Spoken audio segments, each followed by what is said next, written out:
Bulgaria, a discovery to share.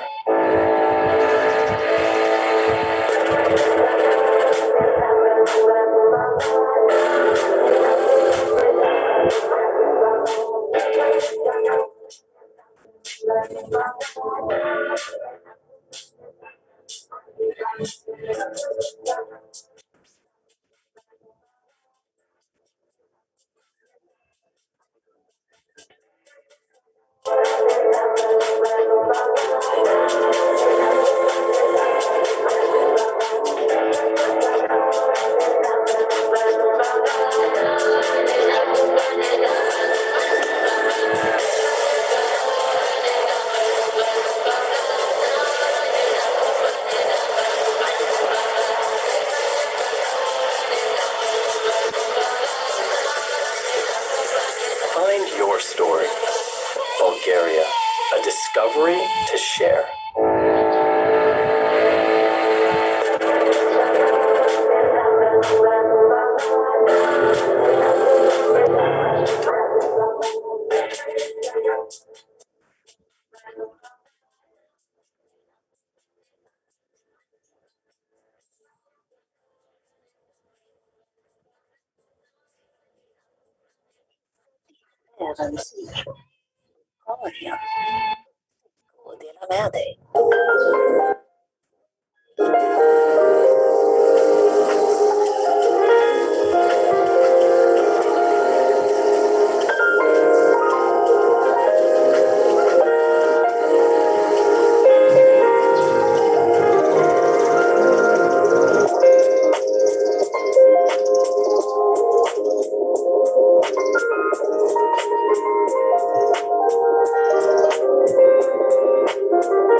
it's the land that defines a nation.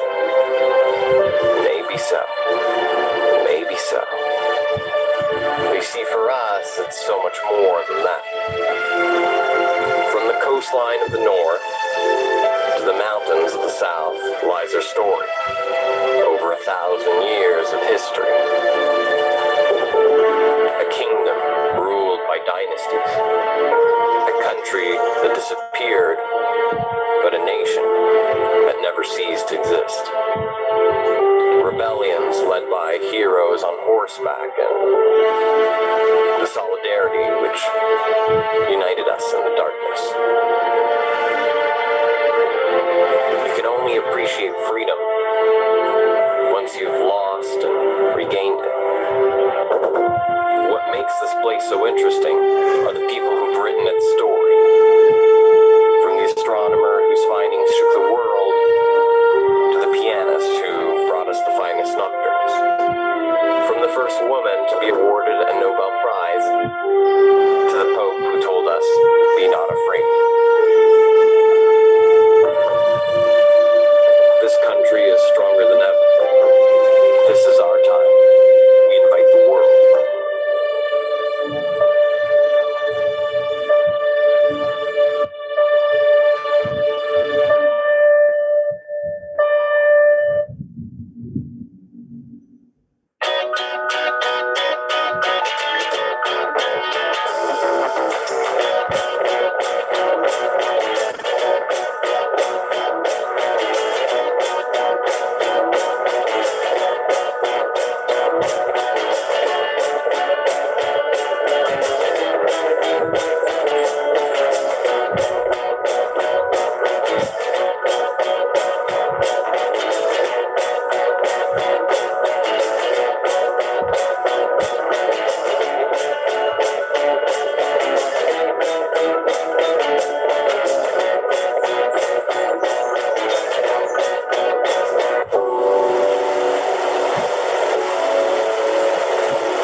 the surreal wilderness, the mystical marvels, the joy of a fleeting arrow, the winding trails, the warmth of a healing home. Bhutan, the safest place, awaits you when you begin your travels again.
period of reckoning.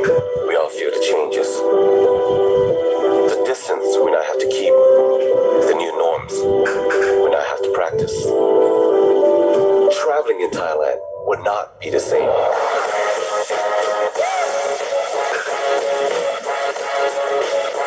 We still have a mask on when out and about.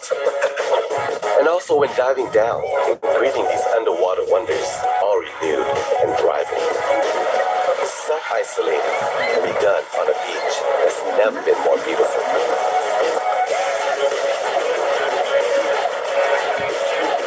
Wash your hands thoroughly at a living creek as long as you wish. Social distancing at the top of the mountain will be more invigorating than ever. But then, nothing beats a human interaction at a real marketplace.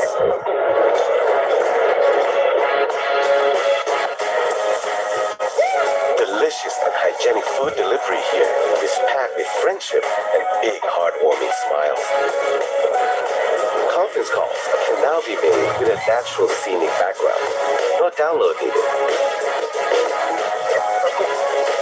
You can be a chef, a dancer, whoever you want to be.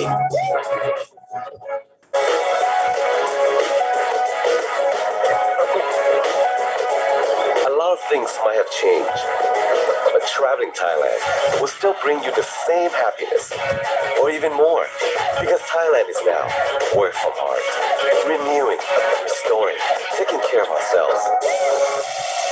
To welcome you back, the best we can. Amazing Thailand.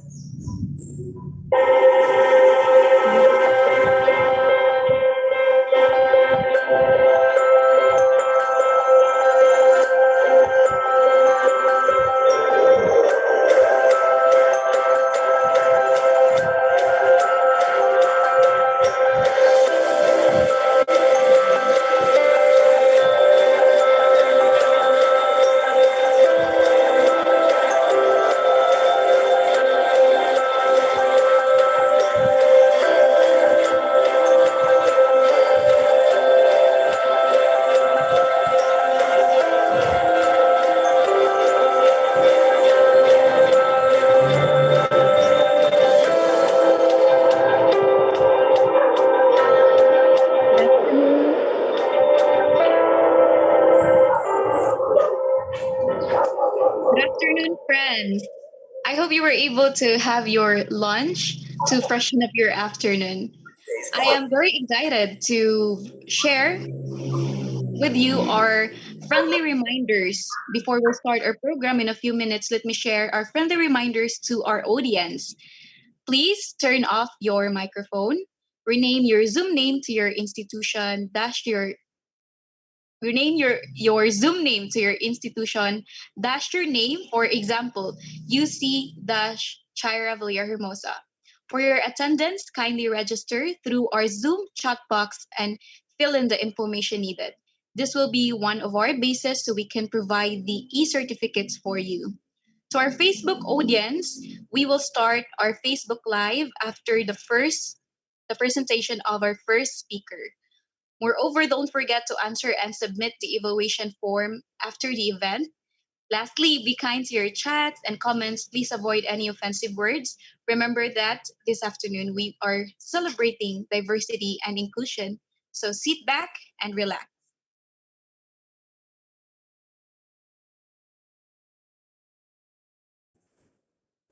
There are beaches along the whole coast, from north to south, for everyone. Can you believe it? That's incredible!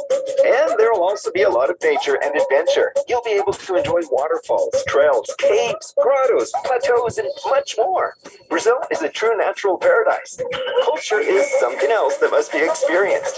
Be it the people, the architecture of the cities, the museums, or the traditional festivities such as Carnival and São João. Brazil's cultural diversity will amaze you. And what about the local cuisine?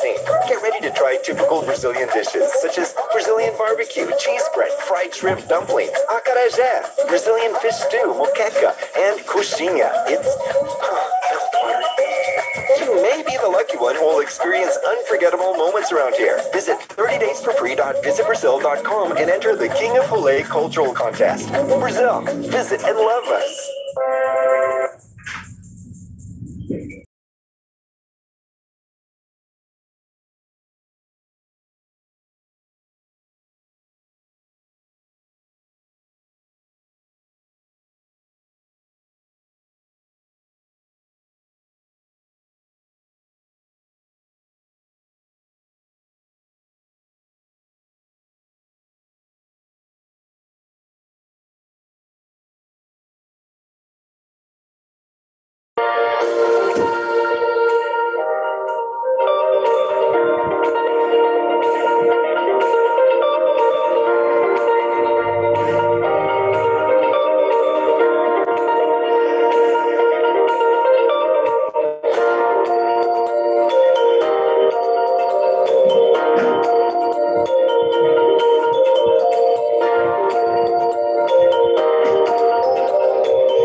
I would like to announce that we have a little changes in our for our event this afternoon. We will have our Facebook live at 1 p.m. All right. So before we will start, I would like to acknowledge the presence of the different higher education institutions. St. Teresa's College of Cebu, CTU Danao, Tuburan Main and Main Campus, CTU Verne University of Applied Science, Salesian University of Technology, University of Cebu, Cagubiao National High School, Juji Ilagan International School of Davao, St. Louis College, Cebu, Santo Niño Mactan College, Mandawi City School for the Arts, USJR, Professional Academy of the Philippines, NAGA, Bohol Islands State University Main Campus, University of the Visayas, Cebu Norma University, Cebu Roosevelt Memorial Colleges Incorporation, and De La Salle Andres Soriano Memorial College. So let's wait around 1 p.m. We will start our program. Thank you so much.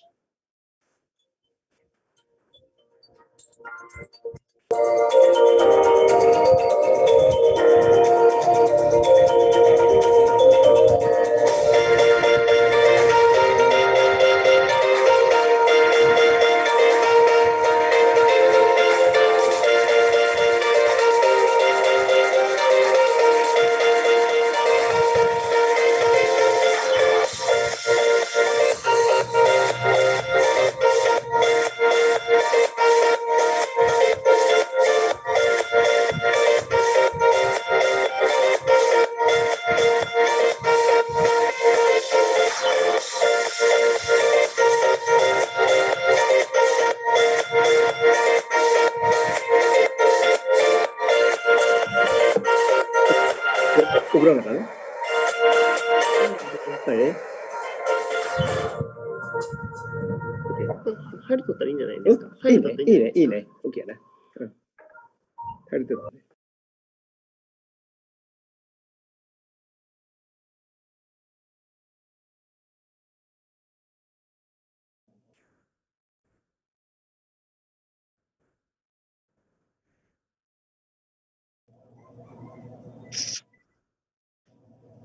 We are back in the afternoon session. To our friends in Zoom, please register by clicking the link in the chat box provided by the organizers. We will have our Facebook Live right now. For now, we would like to invite everyone to join us in Zoom for our speakers today will share to us informative talks that will help us achieve our main objective, which is to strengthen and involve universities' internationalization capabilities and to develop our students' global competence through this intercultural fit.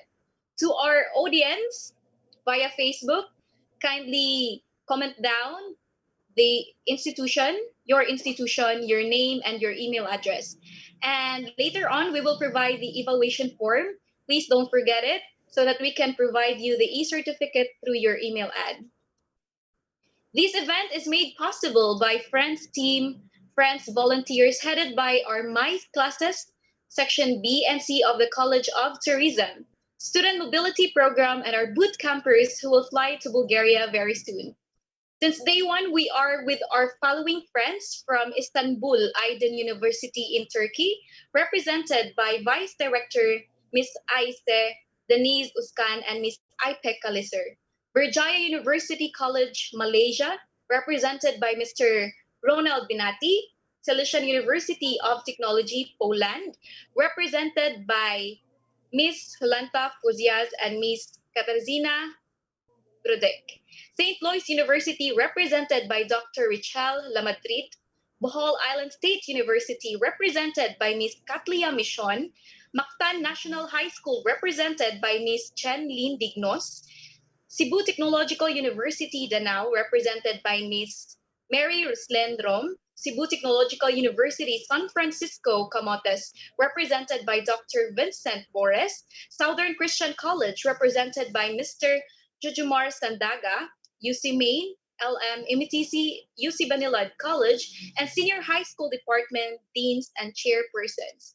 We also have University of San Jose Recoletos. Today, we have St. Teresa College of Cebu, Santo Niño Mactan College, Verne University of Applied Sciences, Juji Ilagan International School of Davao, Mandawi City School for the Arts, Professional Academy of the Philippines, Naga, Bohol Island State University Main Campus, University of the Visayas, Cebu Normal University, Cebu Roosevelt Memorial Colleges Incorporation, De La Salle Andres Toriano Memorial College, University of Negros Occidental Recoletos, Santo Niño Mactan Montessori School.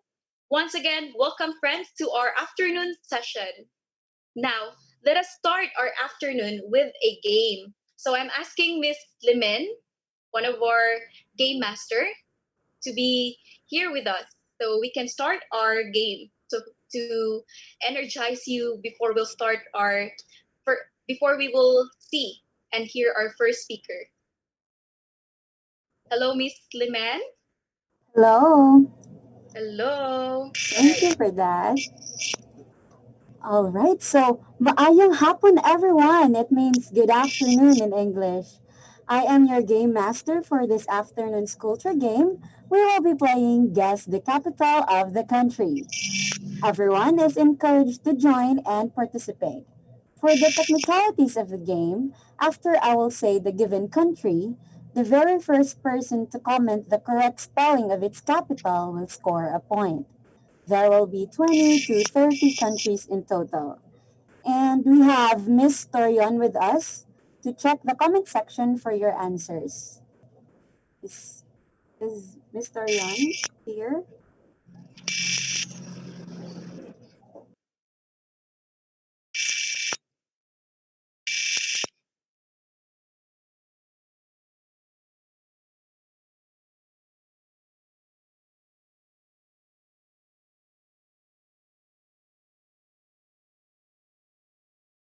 Right. For a moment. We are all, let's just check how many we are in the Zoom meeting. So we are all 250, 251. I hope you will invite your other friends also to join with us again.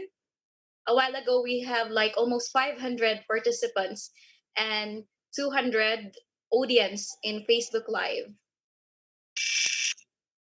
And yesterday, we had around 1,000 participants, including the Facebook Live participants. All right. So while waiting, so our game, I will repeat from our game will be about the different cities. So you need to guess different capital cities of the country, right, Miss Lemon? Yes, that's right, Miss Chaira. Very interesting because, as some of us, most of us, right, that are part of our event this afternoon are tourism students. So it's really important for you to be knowledgeable about the capital cities of different countries, if not all. Yes, that's right. Yeah. Okay, so if you are all ready, can I have a thumbs up in the comment section? Everyone? Anyone? All right. Okay, so to start off, okay, number one, what is the capital city of Bulgaria? Again, what is the capital city of Bulgaria? All right, so we have Miss, oh, it's Mr. Don Vargas. Okay, thank you so much for that. Yeah, the capital city of Bulgaria is Sofia. Okay, next, what is the capital city of South Korea? What is the capital city of South Korea? Okay, I'll be reading. We have the correct answer is again, it's Mr. Don Vargas. Well, thank you so much for that very fast participation, Mr. Don Vargas. Okay, on to the third number. What is the capital city of China? What is the capital city of China? All right, we have uh, Miss Nina Iguna. Am I right? Miss Nina Iguna. Okay, she got it right. The capital city of China is Beijing. Okay, number four. What is the capital city of Hungary? What is the capital city of Hungary? Okay, we have another winner. It's Miss Gwen Badlan. Okay, thank you for that answer. So the capital city of Hungary is Budapest. Okay, next. What is the capital city of Poland? What is the capital city of Poland? Okay, thank you so much, Miss Bendigoren. So the capital city of Poland is Warsaw. Next, number six. What is the capital city of Bhutan? The capital city of Bhutan is, got from Miss Merfaith. Okay, so the capital city of Bhutan is Thimphu. Number eight, what is the capital city of Cambodia? The capital city of Cambodia. We got another answer from Miss Nina Iguna. So the correct answer is Phnom Penh. The capital city of Cambodia is Phnom Penh. Okay, number nine. What is the capital city of Malaysia? The capital city of Malaysia.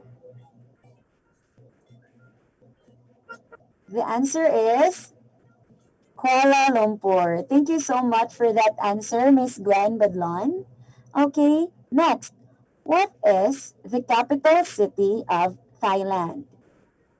The capital city of Thailand. We have Mr. Jomel. Okay, so Mr. Jomel got it right. The capital city of Thailand is Bangkok. Next, what is, I know all of you know this one, what is the capital city of Philippines? All right. Wow. The capital city of Philippines is Manila. And the first one who got the answer is from Joanna Marie Luna. Congratulations. Okay, next, number 12. What is the capital city of Mongolia? The capital city of Mongolia. Anyone? Okay, thank you so much for that, Miss Ibanez. So the answer is Ulaan Baatar. Next, number 13. What is the capital city of Brazil? The capital city of Brazil. Thank you so much, Mr. Carl John. The answer of the capital city of Brazil is Brasilia. Next, number 14. What is the capital city of Hawaii? The capital city of Hawaii. Another answer from Miss Gwen Badlon. Thank you so much. So the answer is Honolulu. Okay, next. What is the capital city of Kenya? This is the capital city of Kenya. Thank you so much, Miss Nikki Tadlip. The answer of the capital city of Kenya is Nairobi. Okay, next. What is the capital city of Indonesia? The capital city of Indonesia is... Thank you, Mr. Vargas. It's Jakarta, Indonesia. Next, what is the capital city of Spain? The capital city of Spain. All right, Mr. Jomel, thank you so much. So the answer is Madrid. Next, what is the capital city of Canada? The capital city of Canada. Okay, thank you so much, Mr. Carl. The answer is Ottawa. Ottawa. Next, what is the capital city of USA? The capital city of USA. Anyone? All right. So we have Miss Nina again. So the answer is Washington, D.C. Okay, next. What is the capital city of Chile? The capital city of Chile. Thank you, Mr. James Araneta. So the answer is Santiago. Next, what is the capital city of Mexico? The capital city of Mexico. All right, it's Mexico City, and that goes by Mr. Jumel. Okay, thank you so much, Mr. Jumel.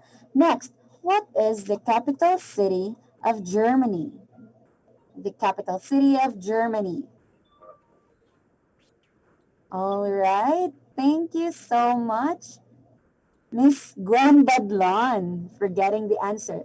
So the capital city of Germany is Berlin. Next, what is the capital city of Austria? Capital city of Austria. Okay, thank you, Mr. Jumel. So Vienna, it's Vienna. So next, what is the capital city of Belgium? Capital city of Belgium.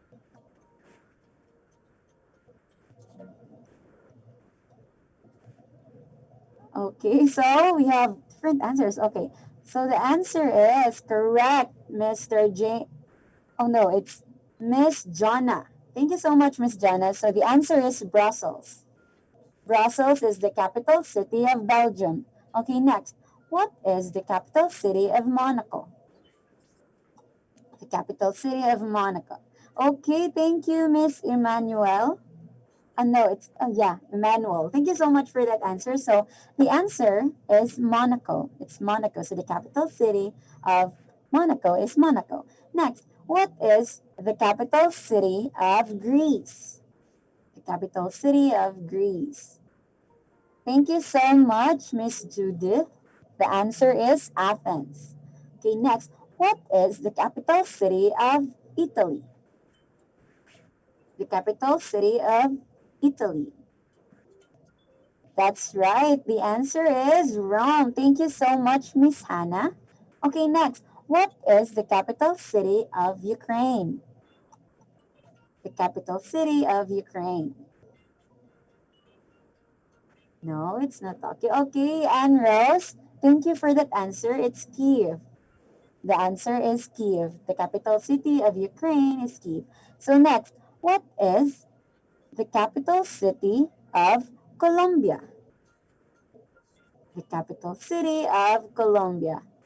And again, from Mr. Carl John, it's Bogota. Okay, thank you so much. And then lastly, for the last one, what is the capital city of Japan? Thank you so much, Ms. Trisha Lilin. So the answer is Tokyo. The capital city of Japan is Tokyo.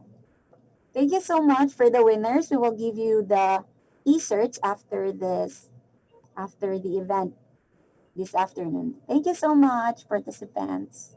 Thank you, Miss Lemon. Thank We have you. we're so lucky we have very active participants. So thank you so much for participating. I am very excited to listen to our first speaker for this afternoon who will share about the city and the museum that will not only share to us about culture but also about raising environmental awareness. To introduce our first speaker, let's have Miss Earl Regulacion. Good afternoon, Miss Earl.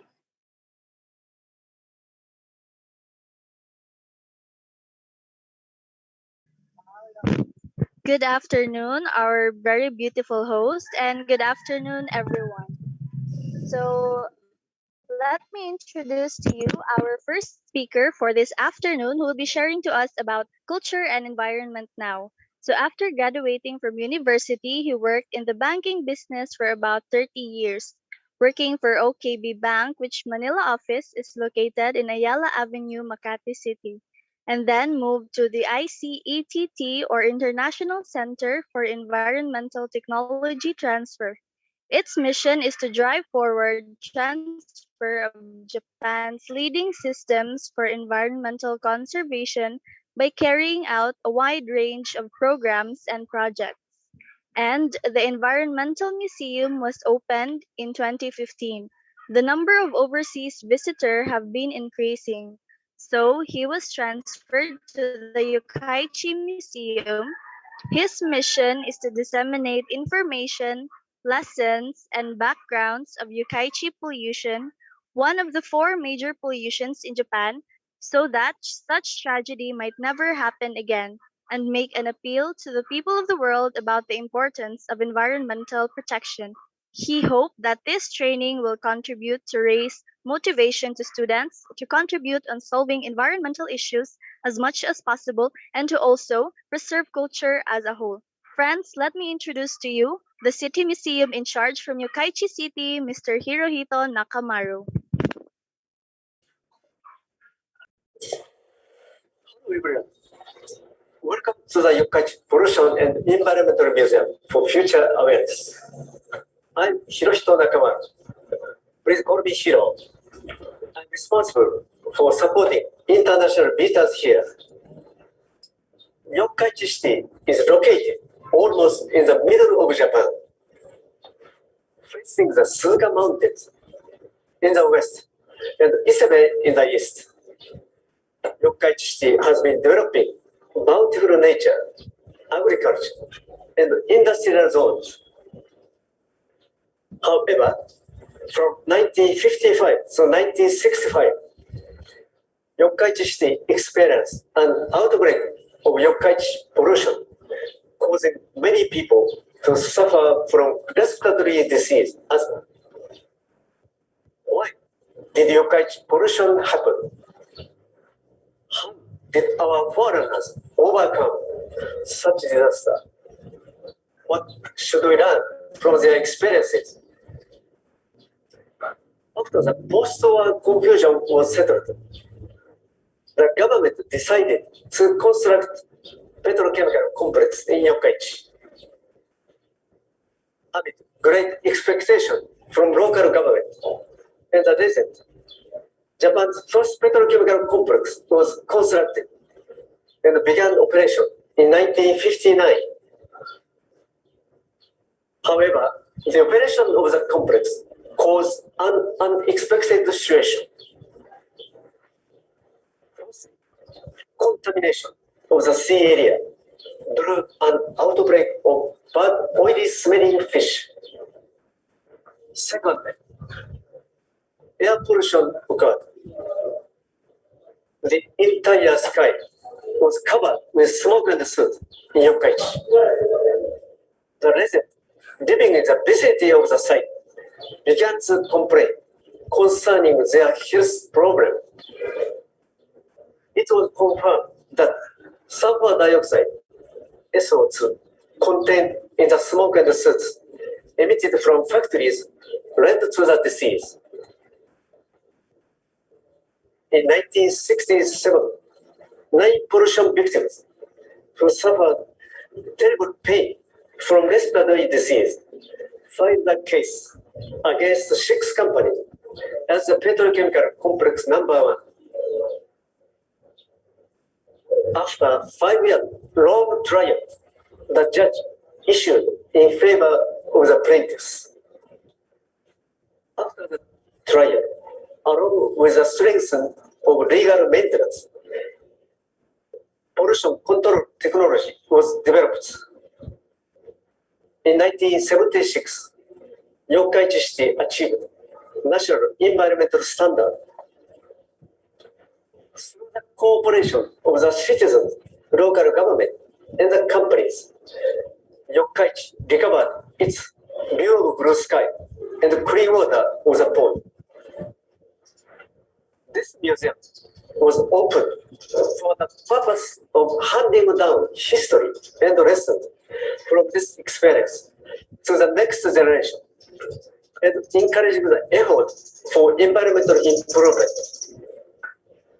Now, we are pushing forward with pursuing the best balance between industrial development and environmental preservation, and with disseminating information and environmental technology obtained from the field experience, both nationally and internationally, like your visit today. In order to protect and conserve the environment for future generations, each one of us must take immediate action based on a global perspective of environmental issues being linked to Sustainable Development Goals, SDGs. We hope this bit will be useful and constructive for you, and you will make the most of this opportunity to improve the environmental situation in your country so that such a tragic disaster might never happen again. Let's protect the earth. Yes, you can. Let's start the museum tour. Thank you so much.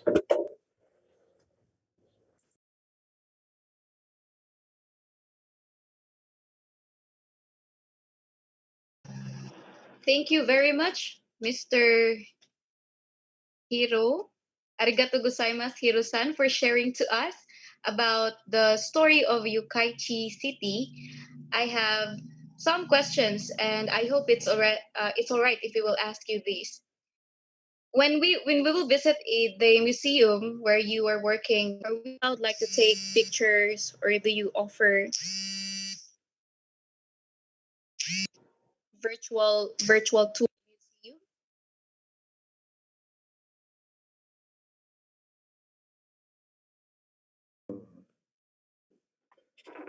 Hi, thank you very much for invitation to me. Hello, can you hear me? Yes, Mr. Hiro-san, loud and clear. Okay, thank you very much for your invitation here. Hello, student of University of Cebu Manila again. I'm Hiroshi Nakamaru. I'm responsible for international visitors here. Thank you so much for having an opportunity of this presentation on this latent stage of Intercultural Fate 2021. It's a great honor for me to give lectures about the environment, about Yokkaichi pollution, to everyone who studied at such prestigious university as University of Cebu Manila. By the way, we have limited time today. You're proceeding very tough schedule. So I'm afraid we keep enough time for Q&A at the end of the presentation. So, however, don't worry. Please feel free to ask your excellent instructor, Ms. Lopez Edelin Gutierrez. She will correct your question and send me by email. So I will answer them and send back her. Okay, shall we get to start the virtual museum tour? Are you okay? Yes, Mr. Hiro-san, we are very fine. We're glad to see you. Okay, now let's start.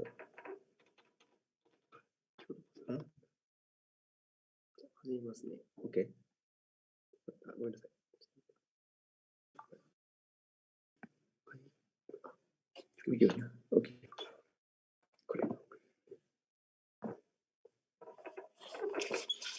Hi, can you see the screen?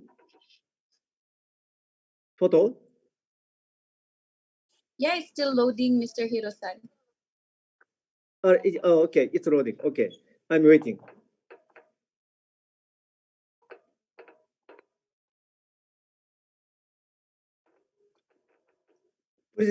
Please let me know if you are ready.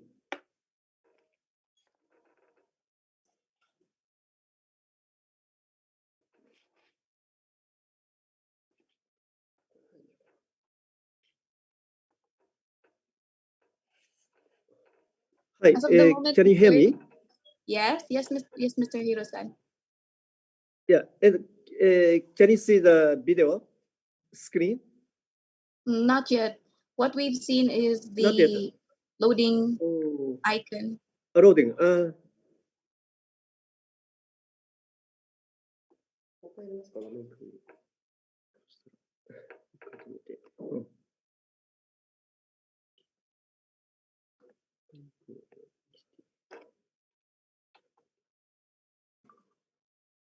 Have you appointed me a co-host now?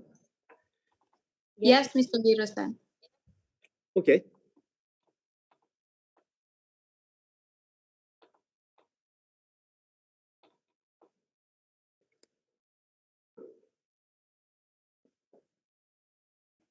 Can you see the video? Yes, Not yet? we can see now. Oh, no. Oh, oh, I'm sorry.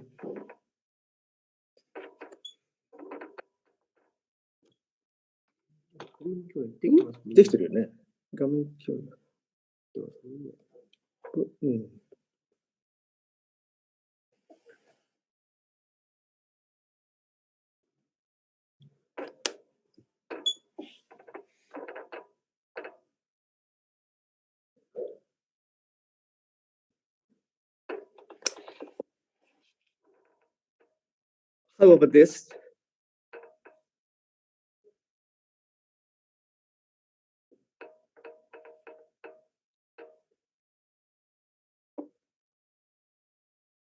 Hello? Hiro-san, Still loading? you can now start. The presentation is very visible. Hiro-san? Hi. Yes, the presentation is already visible. You can now start your presentation. Sorry, I can't hear you. Okay, please.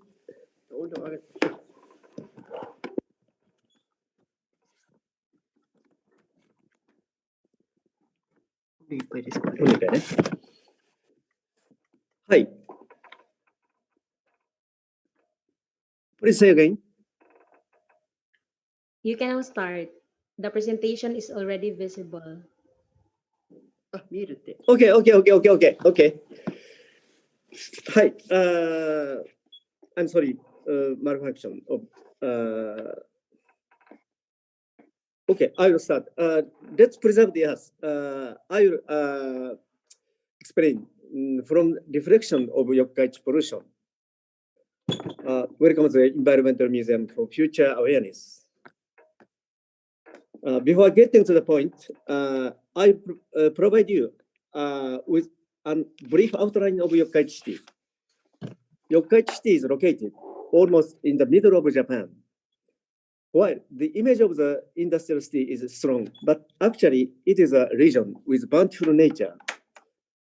Through the combined effort for local residents, companies, and local government to improve the environment, including business investment of about 9 billion US dollars, Yokkaichi has overcome the Yokkaichi pollution and has recovered its view of the sky. Now Yokkaichi City is self-sustaining as the nation's foremost industrial city, where diverse industries accumulated. For example, the petrochemical complex, which produces high-value added chemicals and advanced materials for IT industry. The world's most advanced and largest semiconductor industry, automobile, electric machinery, and food, so on.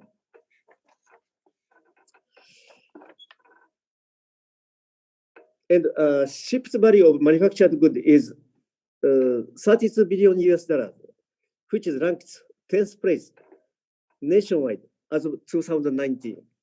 I'm sorry, this material is old. Now, second stage. Take a look at the development of modern yokkaichi. From 1868 to 1912, Yokkaichi port grew into an important commercial seaport in Japan. Most of the activities in the town were centered in and around the seaport. Yokkaichi port played an important role in the industrial development of Yokkaichi. In 1855, a great Ansei earthquake damaged Yokkaichi port. So due to the earthquake, the seabed was uplifted. So it's caused a drop in water levels. To accommodate a large tanker, a minimum depth of 20 meters is required. So it became impossible to navigate large ship to enter the port. It had to dredge up mud as a repair work. So Mr. Simon Inaba, I'm pointed at. He was a ship wholesaler merchant. He was a person of foresight and visionary. He concerned about the deterioration of the port. He restored and modernized the port using his own finances. Through his dedicated effort and remarkable contribution, the Yokkaichi port was further developed and was officially opened to foreign trade in 1899 and established an efficient transport network. So Yokkaichi port was designated as a formal port for foreign trade. It led to the establishment of silk and cotton and spinning mills. Take a look at photo upper left. This is a silk and cotton and spinning mills. At that time, government strongly promoted industrial growth. So textile industry flourished in Yokkaichi, and then moved to the development of heavy chemical industry. And take a look at the photo on the left, bottom left. This is a silk made of this factory. And look at the photo on the right. It shows bankoyaki, ceramics. Hot pot dish in winter favorite was cooked in donabe. It is very famous product in Yokkaichi. And Yokkaichi port introduced such innovative technology, such as silk, pottery, earthenware, and tea manufacture. Tea is also a famous product in Yokkaichi. And they exported such local technology to the foreign countries.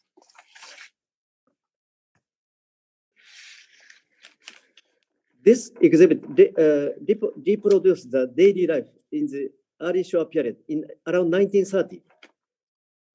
At that time, electricity was available, but water supplies were not fully established. There is a charcoal stove for cooking rice and miso soup. Firewood and coal were important fuels for cooking and heating at that time. The right side of the photo is traditional Japanese dining room. The family sat on a tatami mat and surrounding the table. Please keep this picture in your memory. Later, you will be asked to compare it with your life, during the high growth period. It shows a great Yokkaichi exposition. It was held in 1936 to promote domestic goods to all the country in Japan. The aim was to showcase Yokkaichi widely and attract heavy chemical industry and investment to the region. This expo drew a significantly larger number of visitors than anticipated. Expo ended very successfully with attraction of enterprise and investment to Yokkaichi, and the purpose was achieved.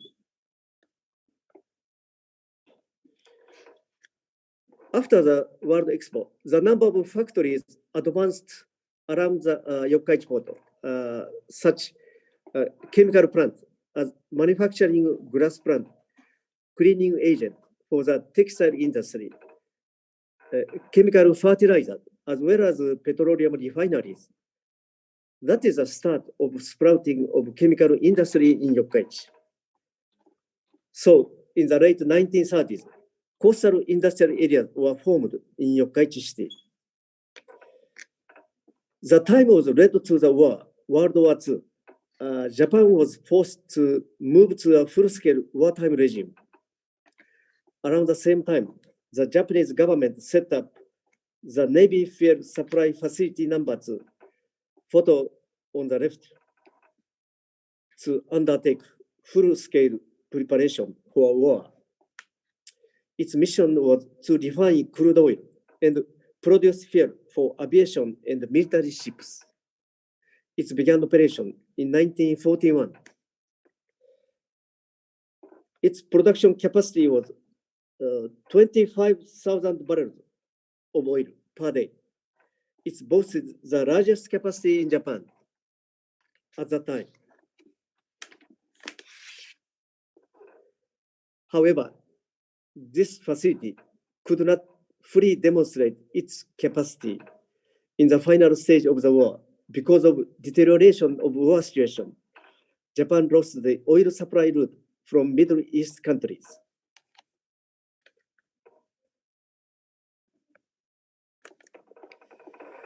Anyway, World War II broke out in 1939.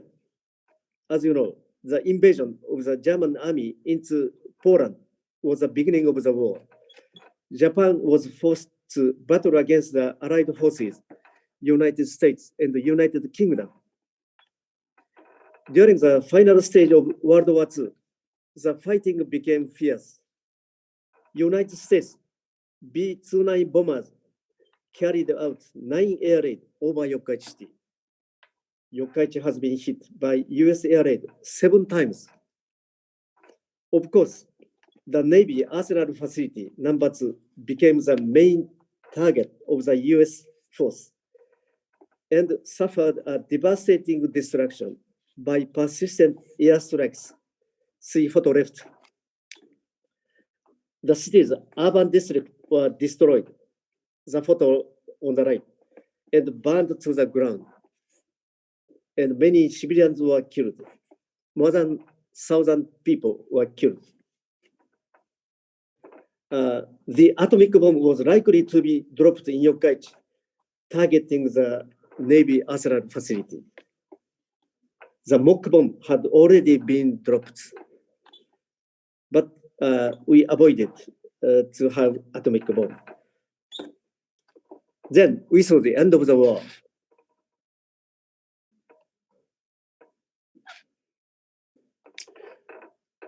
After the end of the war, the petrochemical industry in Japan came under the strict control of the GHQ, General Headquarters of the Allied Occupation of Japan.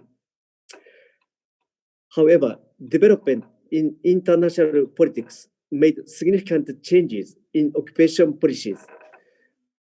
For example, Cold War between US and Soviet Union and Korean War.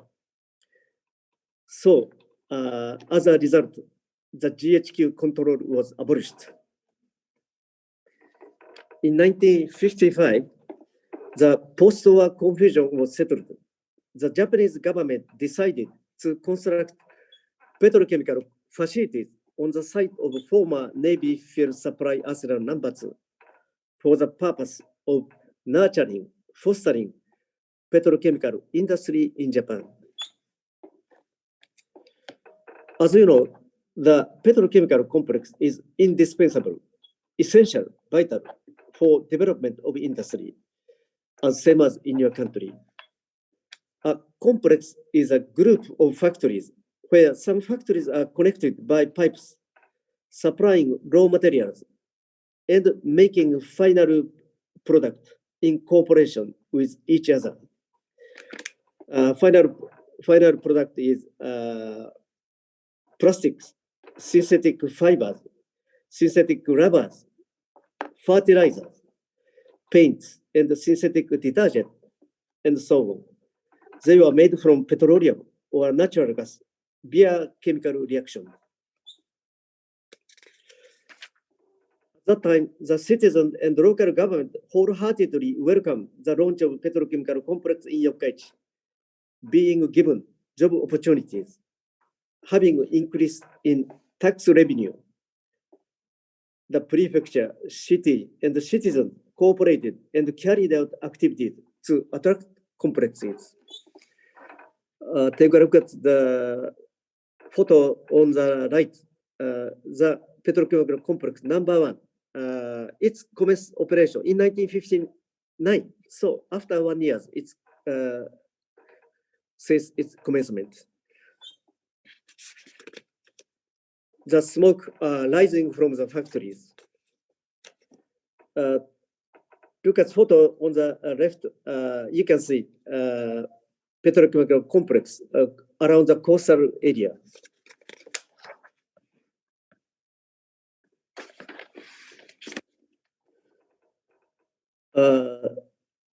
The citizens hope the petrochemical complex would revitalize the local community in Yokkaichi.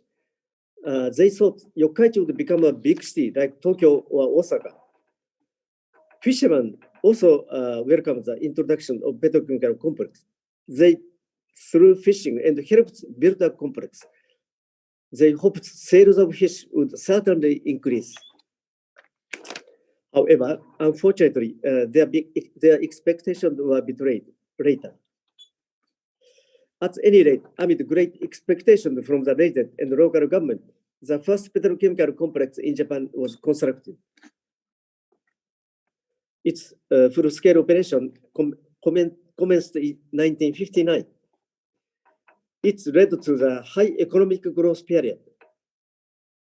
This petrochemical complex not only supported the economy of Yokkaichi, but also played an important role in the development of Japanese economy.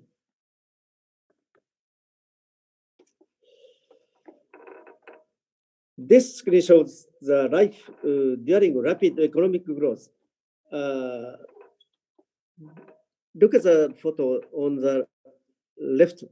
It shows the first municipal housing complex in Mie Prefecture, built in 1961. And the photo on the right shows the model room, typical room of housing complex. Its model room is displayed here.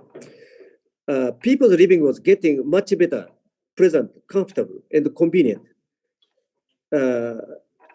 You can see a lot of plasticware, such as nylon product made from synthetic resins derived from petroleum. Chairs, table mats, chopstick holder, etc. At that time, nylon is probably the most versatile synthetic material ever invented.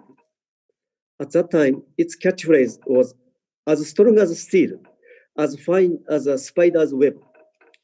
It's cheap and durable, and it can be made into all kinds of products.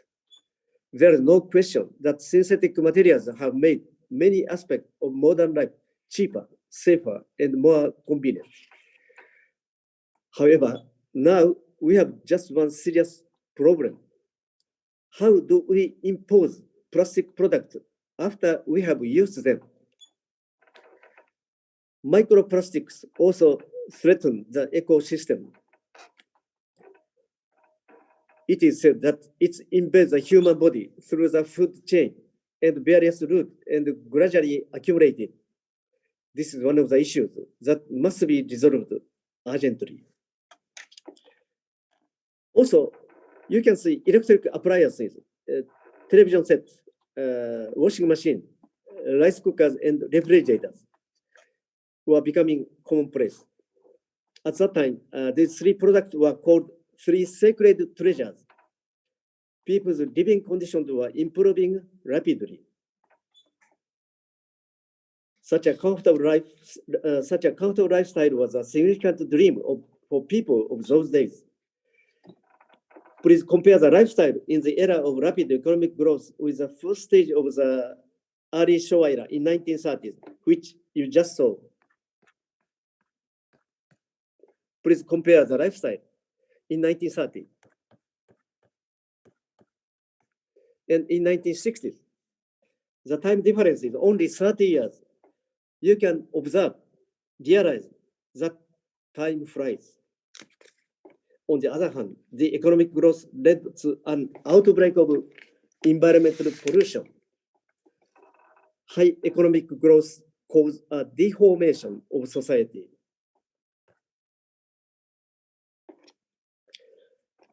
After recovery from the aftermath of World War II through the high growth period of the Japanese economy, industrialization progressed nationwide with an introduction of advanced technologies from the West countries. Air pollution around factories also soon became a nationwide issue, not only in Yokkaichi, but also in all parts of the major industrial zones in Japan. Let's take a look photo. It shows a high concentration of dust and sulfur dioxide. They show air pollution caused by high concentration of dust and sulfur dioxide around the major industrial areas in Japan. Also, there was a dramatic increase in respiratory tract disease among local residents.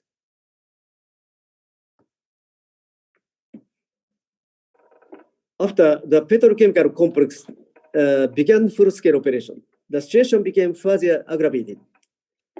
Water contamination became serious around the fishing port. You can see the polluted marine area began to expand.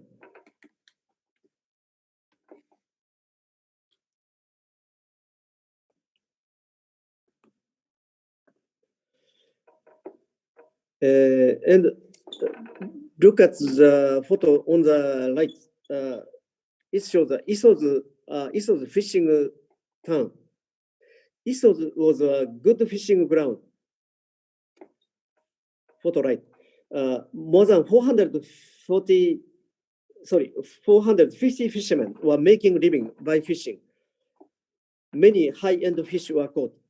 For example, horse mackerel, sea bass, black sea beam, shrimp, crab, sardine, flatfish, bloody crab, tiger prawn. So Iso's town was very rich fishing town before pollution.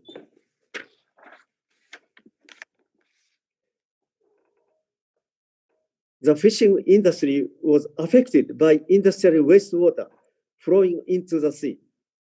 As a result, bad oily smelling fish were caught off the coast of Yokkaichi. Oily fish did not have any commodity value, and such fish were rejected by the Tokyo Tsukiji market in Tokyo. Fishermen also suffered a damage caused by a harmful rumor.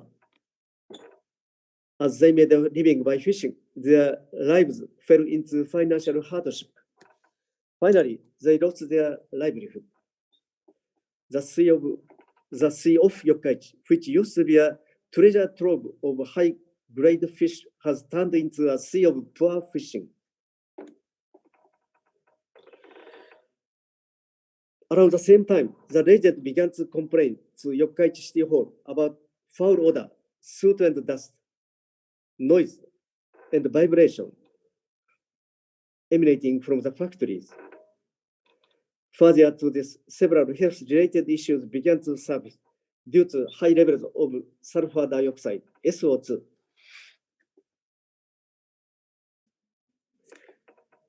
You can see the photo on the left. It is an aerial picture of Yokkaichi. In 1966, it covers whole Yokkaichi. And Iso's photo light. Iso's was most polluted area. The reason why Iso's was polluted, Iso's located on the path of strong wind from the mountain. In winter, strong wind blew over Iso's area and carried smoke to Iso's via petrochemical complex number 1.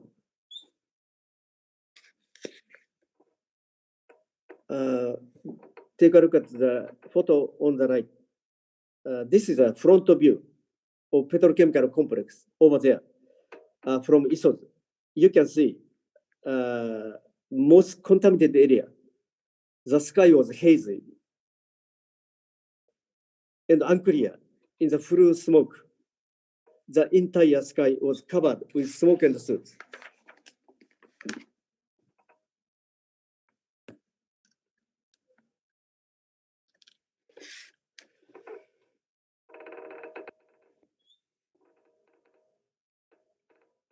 It shows a decrease of the number of pollution victims. One patient described his suffering.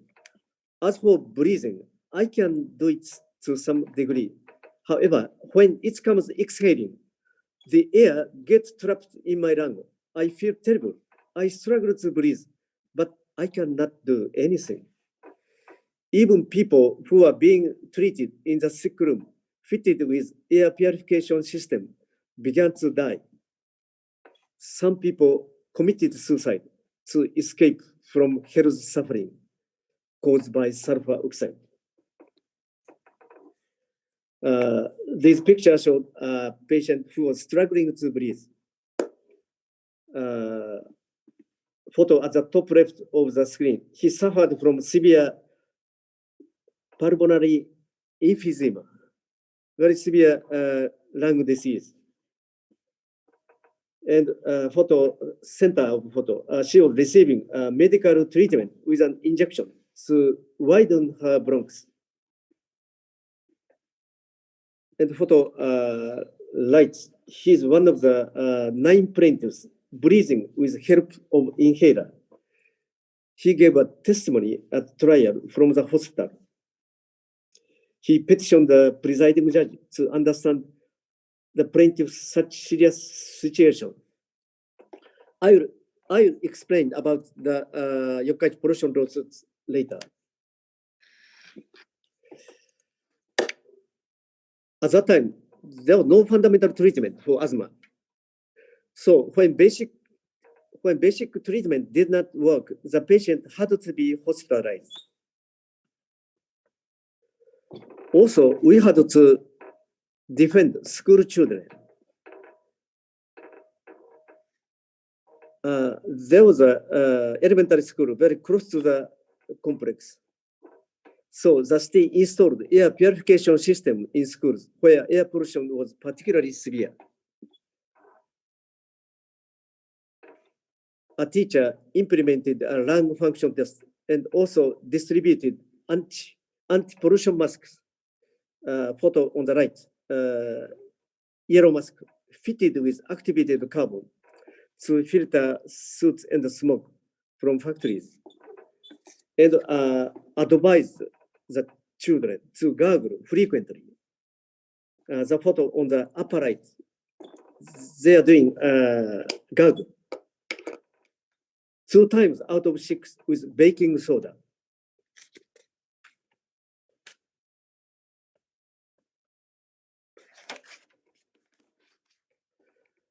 Now I will explain about yokkaichi pollution loss. Pollution loss is called very important process of yokkaichi pollution. The pollution lawsuit was supported by members of Yokkaichi Municipal Employee Labor Union and Mie Prefecture Teachers Association. A pollution trial movie is being screened in this room. I point out. They are seeking justice through the judicial procedure.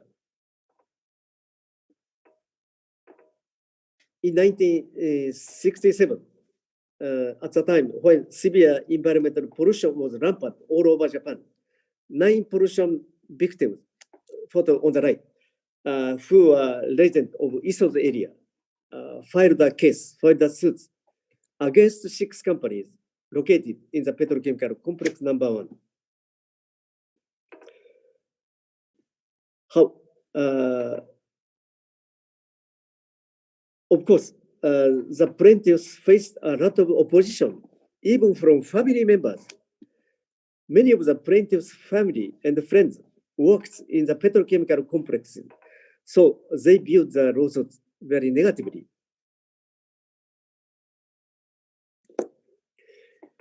Yokkaichi pollution lawsuit drew much attention across the country because this was the first case to be filed by victims of an ongoing pollution incident.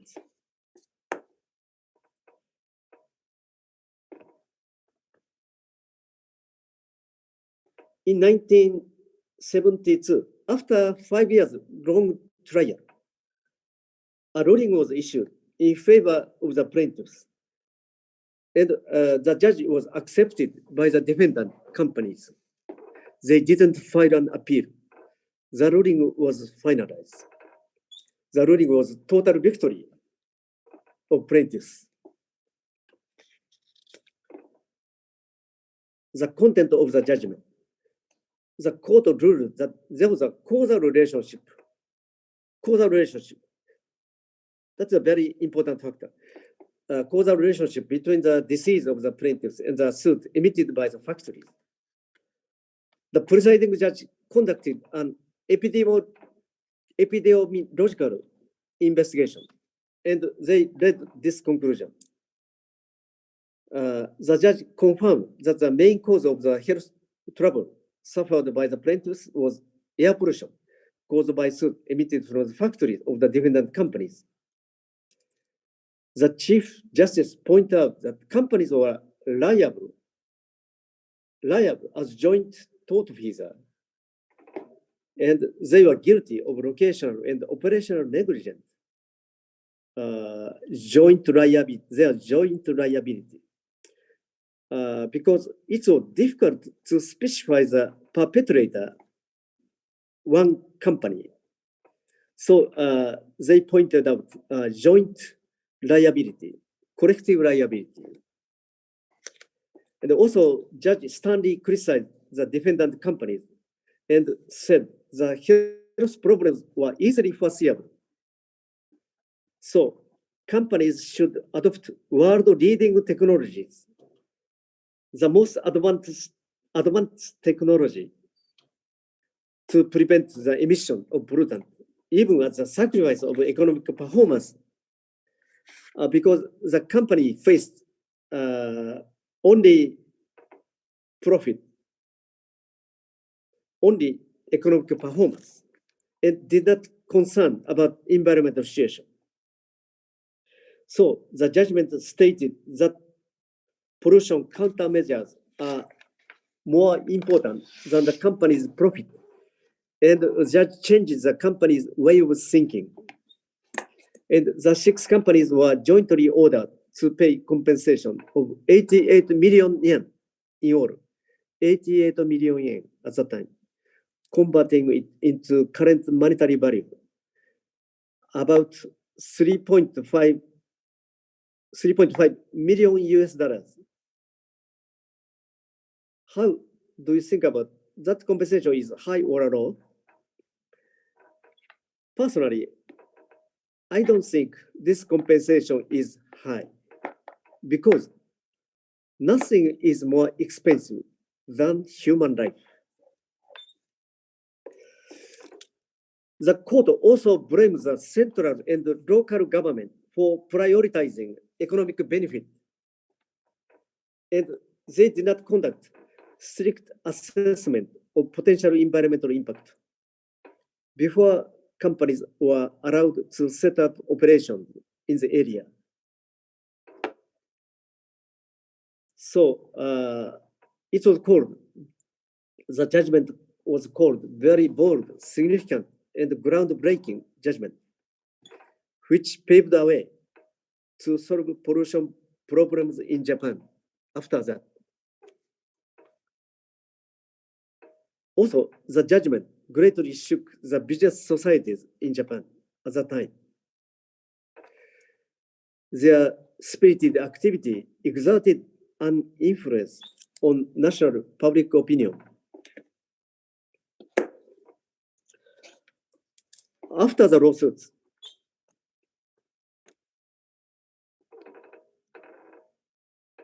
working toward a common goal, bringing back blue skies in Yokkaichi, local residents, companies, and government all began to engage in action to improve the environment. Under increasingly tighter regulation, companies made great effort to implement full-scale pollution preventive measures, and they advanced the development of new pollution preventive technologies. Firstly, take a look photo on the left. They raised the stack height. In 1965, companies began to raise the flue gas stack height, maximum 200 meters. When complex commenced its operation, the stack height was only 40 meters, so raised up 5 times, maximum 200 meters, in order to reduce, disperse, dilute the concentration of soot and smoke higher into the atmosphere. As a result, while the concentration of atmospheric pollutant fell rapidly, especially in severely damaged areas around the cluster of petrochemical complexes, including Isuzu. However, the amount of harmful substances remained unchanged. So, low concentration of contamination spread further. Whole Yokkaichi polluted area was expanded. The pollution affected wider areas in Yokkaichi. And companies did heavy oil desulfurization, removing sulfur. Photo on the right, remove the sulfur. Removed sulfur was used as much pharmaceutical raw materials, plasterboard, or gypsum.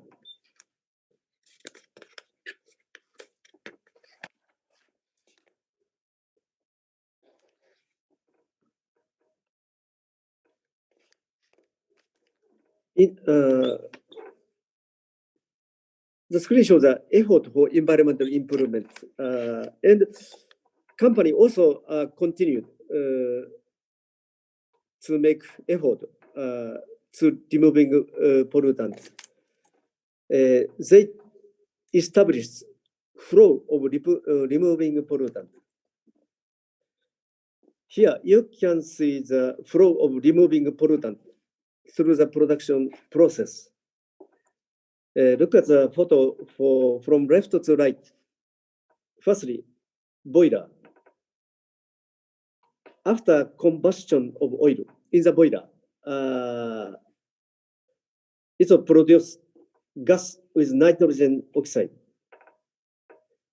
dust and soot and sulfur oxide are produced in the boiler. And they took next step. This is denitration facility, flue gas denitration facility. Its aim was to remove nitrogen oxide, NO2, from soot and smoke. Nitrogen oxide is one of the causes of photochemical smoke. Nitrogen oxide receives the ultraviolet rays of the sun and cause a chemical reaction to generate photochemical oxidant. So they remove nitrogen oxidant. And then they took next step, electrostatic dust collector system. Electrostatic dust collector, electrostatic precipitator. Its aim to remove suspended particulated matter, SPM, suspended particulate matter, such as PM 2.5. And then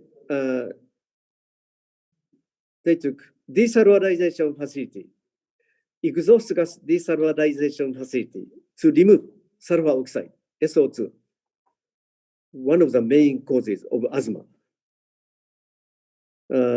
They were adopted in the late 1960s. In 1974, it was put into practical use and installed in the factories, one after another.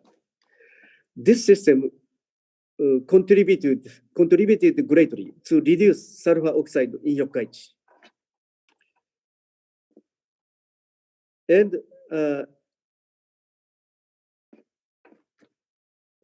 pollutant-free steam is emitted from high smokestack. Pollution-free steam, not smoke. They emitted the steam, vapor. After then, liquefied natural gas, LNG was put into practical use. Since 1989, LNG contained no sulfur. LNG was spread and became popular in the large facilities of the companies in Japan at that time. Since 1989.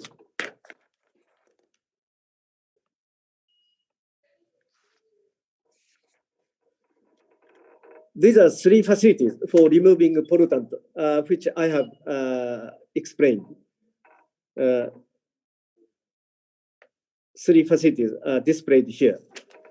It is said that these facilities cost 100 million US dollars at that time. So expensive. Now the cost is down. Cost became down. From left, flue gas denitration facility, electrostatic dust collectors, and desulfurization facility. Next, it shows the effort of environmental improvement. Number 4. Photo left shows the wastewater treatment. From the left, polluted water put into equalizing tank, balancing tank. Its aim is to balance of equalize quantity and quality of polluted area, polluted water. And they took aeration tank, activated sludge tank. Its aim is to remove wastewater by using microorganism. It is called activated sludge treatment. using microorganisms. And then settlement tank, removing mud, including microbe culture. And next, sand filter tank, moving muddy water and fine suspended solid is removed. And they filtering the wastewater with sand. And they release the water, very clean water, to the sea.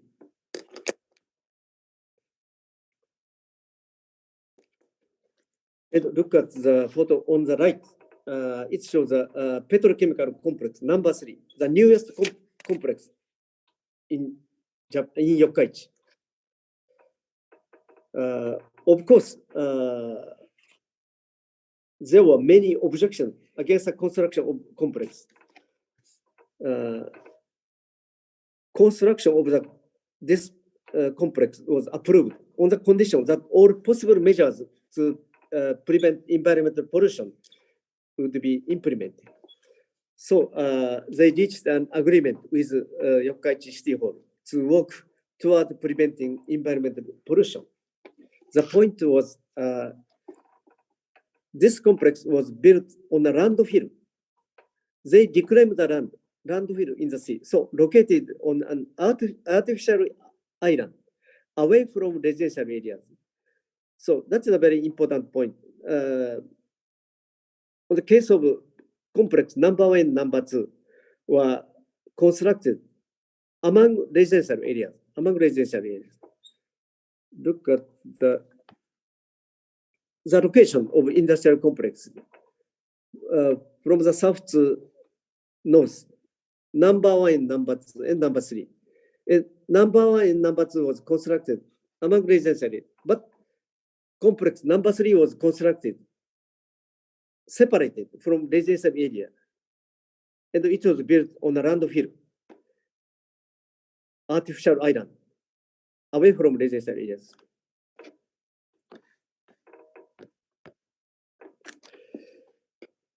And also, green buffer zone was created between the complex and the residential area. And they concentrated the treatment of flue gas stack and wastewater from factories using advanced new technologies. So now there was no pollution.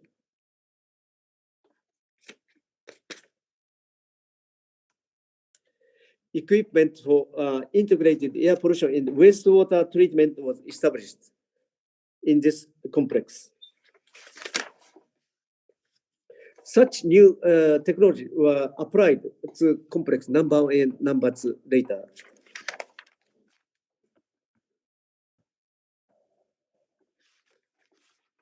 Citizens' activities.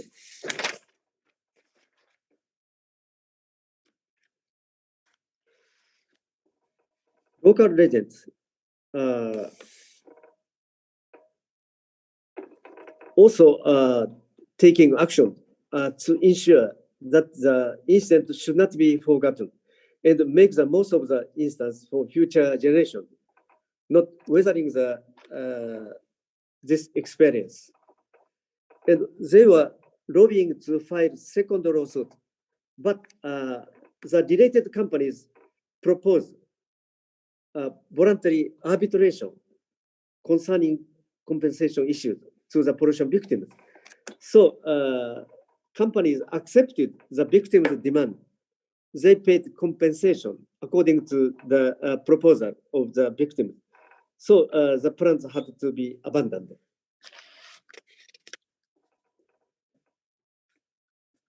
And look at the photo on the right.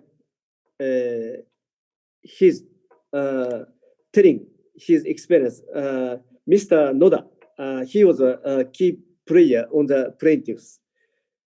He was a fisherman, and he was one of the survivors of the 9 pollution victims. But unfortunately, he passed away last year. he was expressing his sincere condolences on the pollution dead people every year.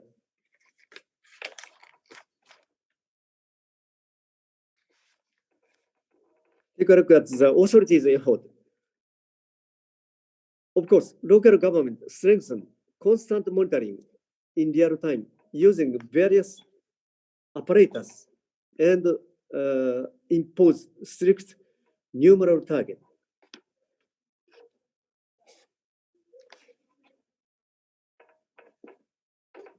The automatic measuring devices with telemeters, they use such apparatus for constant monitoring in real time.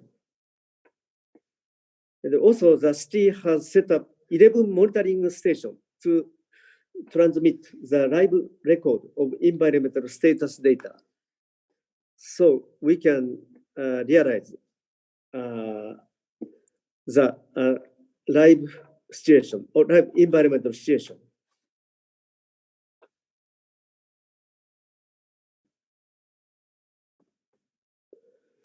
There is a treatment for air pollution in Yokkaichi City, which I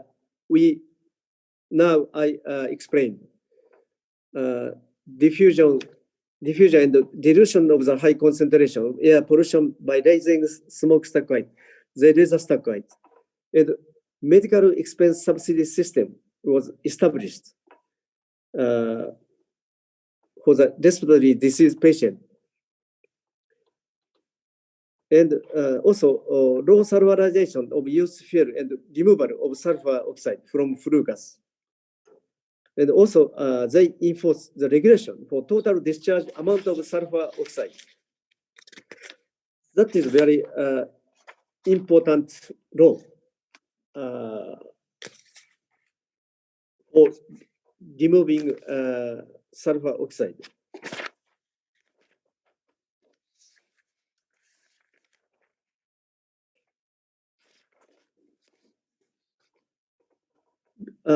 Before that, all regulations were for independent facilities, and they were proved to be insufficient for conditions at Yokkaichi, where a large number of factories were concentrated. Total emissions from each facility reached a considerable amount. So they set a regulation on the total discharge amount of sulfur oxide. Each area. So target concentration levels for the area was set, and consequently permissible emission levels to achieve the target were determined. Based on this regulation, emissions from each factory were controlled in the area.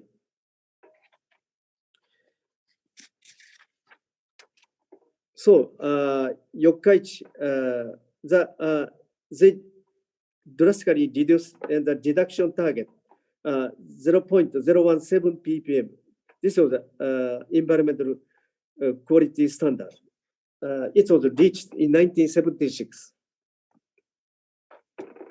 In 1976, Yokkaichi achieved the environmental standard target 0.017. In the peak of pollution, it shows from 1 to 1.1. So it reduced drastically. And they achieved the target in 1976.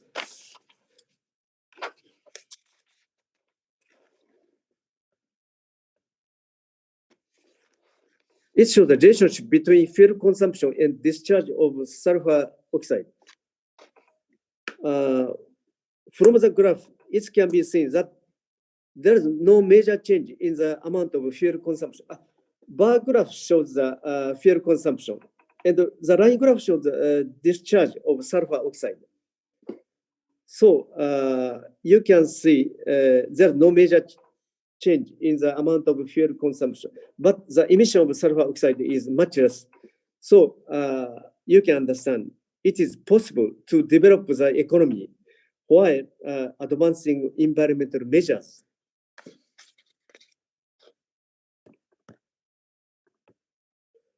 This is a trend of concentration of sulfur dioxide and the shifts value of manufactured goods. Also, you can understand that it is possible to develop the economy while advancing environmental measures. Economy is advancing.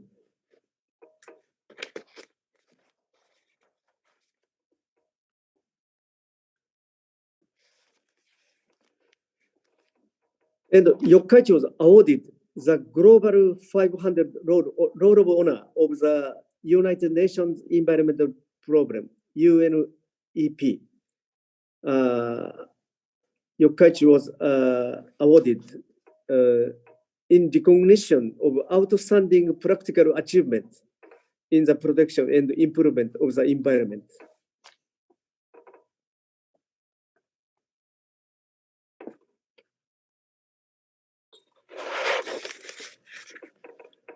We have only 5 minutes left, so this slide shows the environmental improvement photo by a weeks ago. Yokkaichi recovered its view of blue sky and clean water of the port. You can realize.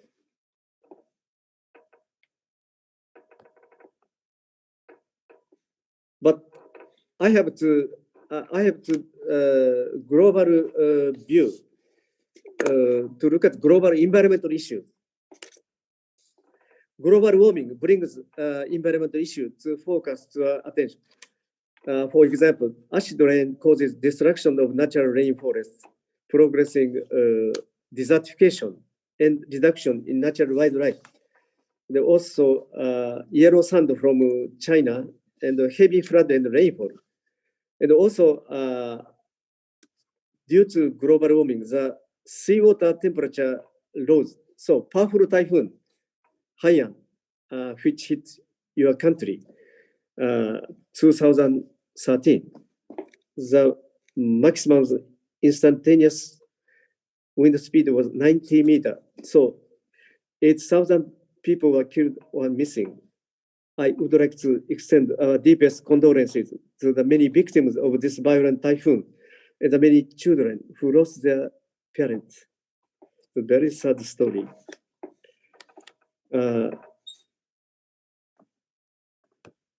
Also, explosion of garbage caused by illegal dumping of waste and coral bleaching and disordered sewage and dumping of waste in the ocean pollutes the environment on the sea surface.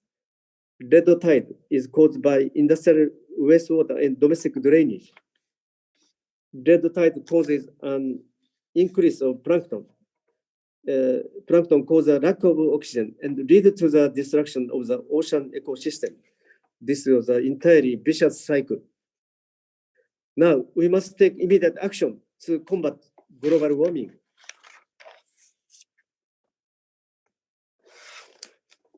Okay, finally, thank you very much for your kind attention. I have a great honor to share the history and the background of Yokkaichi pollution with a prominent future Philippines new leaders like you. Please think about how you would have acted if you had been living at that time in Yokkaichi. I hope this bit will be useful and constructive for you. Let's protect the earth. Yes, you can. I definitely believe that our paths will cross again in the near future. Thank you so much for your taking time. Thank you very much. I close my speech. Domo arigato gozaimasu, Hiro-san, for sharing us about the story of Yokkaichi City. You're a great storyteller, Hiro-san. It's amazing to know about the efforts of Yokkaichi in terms of environmental sustainability program and how Japanese fought for environmental rights through the use of technology. Moreover, we were so happy to learn about Yokkaichi Museum, which houses important artifacts, the preservation of history of one's nation. Before we will start our open forum with Mr. Hirosan, I would like to acknowledge the presence of Varna University of Management, Bulgaria. Dobar din, Ms. Kristina Armutieva. Welcome to the afternoon session of Intercultural PEP 2021 Day 2. Moving on, I have here a few questions, and I hope it's all right if we will ask you these questions, Mr. Hirosan. First question, how much is the entrance fee of the museum, if there is? How much? The entrance Pardon? fee of the museum. How much is the entrance fee of the museum? Free. It's for free. Wow. No payment. No payment. That's nice. So I welcome you anytime. Thank you. Second question. Please visit our museum. Wow, that's so nice to hear. So it's like we can free to visit and discover more about Yukaich City for free. Second question is that, yes. Second question is Pardon? that do you have free programs for Filipino or Asian students for them to explore the city and the museum? Actually, I have no program, but if you ask me, I would like to make such program to disseminate our experience and lesson. Right. Domo arigato gozaimasu, Hiro-san. Thank you so much. Thank you so much. I'm sorry. We have no enough time to have your question. All So right. if you have any questions, please send email through Ms. Edo. Yes, Mr. Hiro-san. So we would like to present the certificate of appreciation for you, Mr. Hiro-san. Thank you so much. Thank you so much for being here with us. And we would like to have a group photo. Is it all right with you, Mr. Hiro-san? Yes, no problem. Yes. All right. Let's take a photo. 1, 2, 3, smile. Smile. 1, 2, 3, smile. 1, 2, 3, smile. Thank you so much, Mr. Hiro-san, for that informative talk about Yukaich and about the environmental sustainability efforts of Japan. All right. It's my great pleasure. All right. Yeah. Thank you very much and have a nice day ahead. Let's move on. Last few days, we had our different competitions, and today we are going to award the winners of our tour guiding competition. For the tour guiding competition, the criteria for judging is attire, 15%, voice, 15%, confidence, 20%, content, 25%, creative presentation, 25%, with a total of 100%. So before we will watch the video of our winners, I would like to congratulate our third placer, Miss Jane Carino.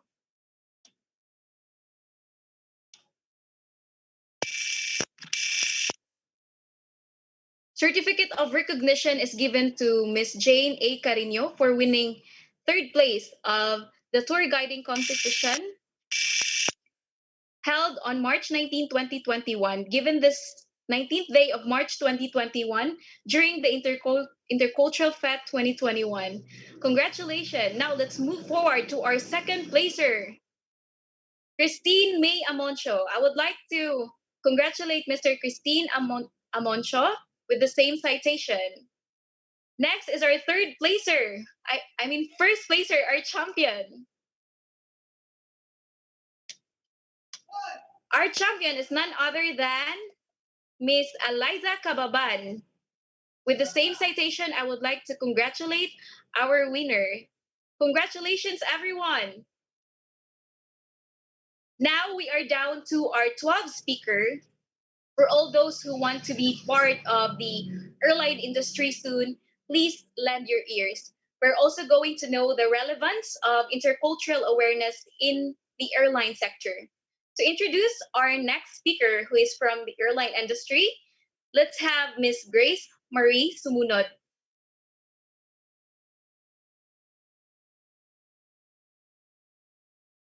Good afternoon, Miss Grace. Wait, before we will start our next talk about the 12 speaker for the airline industry, let's let's see first the video of our winner so we can really see how beautiful it is. That's why it won the first place.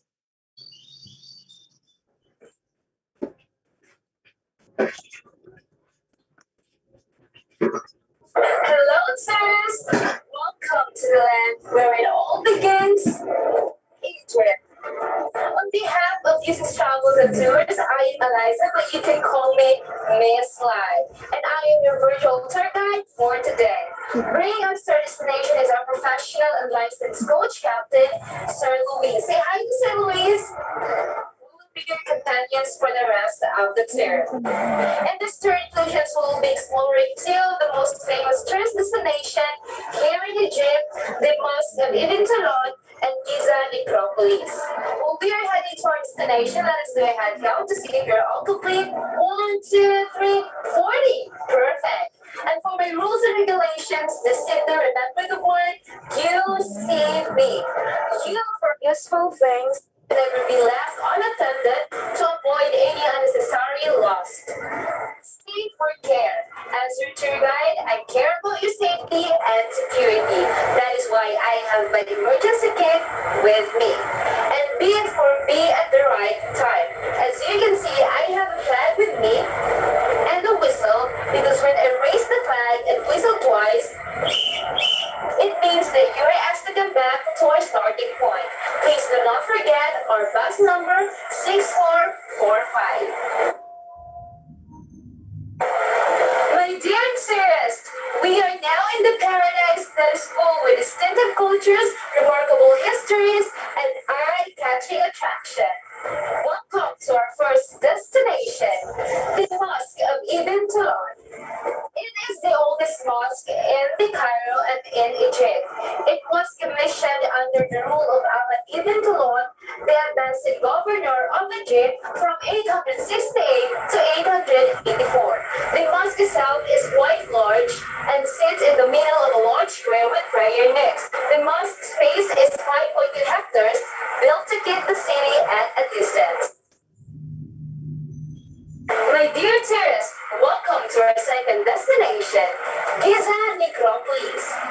Giza is the famous location of Giza Plateau, the site of some of the most impressive ancient monuments in the world. The pyramids were built by Pharaoh Khufu, the tallest, Khafre at the back, and Menkaure at the front. Time flies so fast, my dear tourists. I hope you learned something, and if you have questions, do not hesitate to ask me. For more information, please visit egyptguide.com. Thank you for choosing Egypt's Travels and Tours to be part of your tour today. Keep safe and God bless. Wow, that was very a nice virtual tour in Egypt. Congratulations to our winners and to Miss Eliza Kababan. Congratulations. Now we are really down to our 12th speaker. You know, a while ago, I'm very excited to hear about the airline industry and the relation, why we need to know about intercultural awareness when we will end or land to a career in line with the airline sector. To introduce our next speaker, who is from airline industry, let's have Miss Grace Marie Sumunod. Good afternoon, Miss Grace.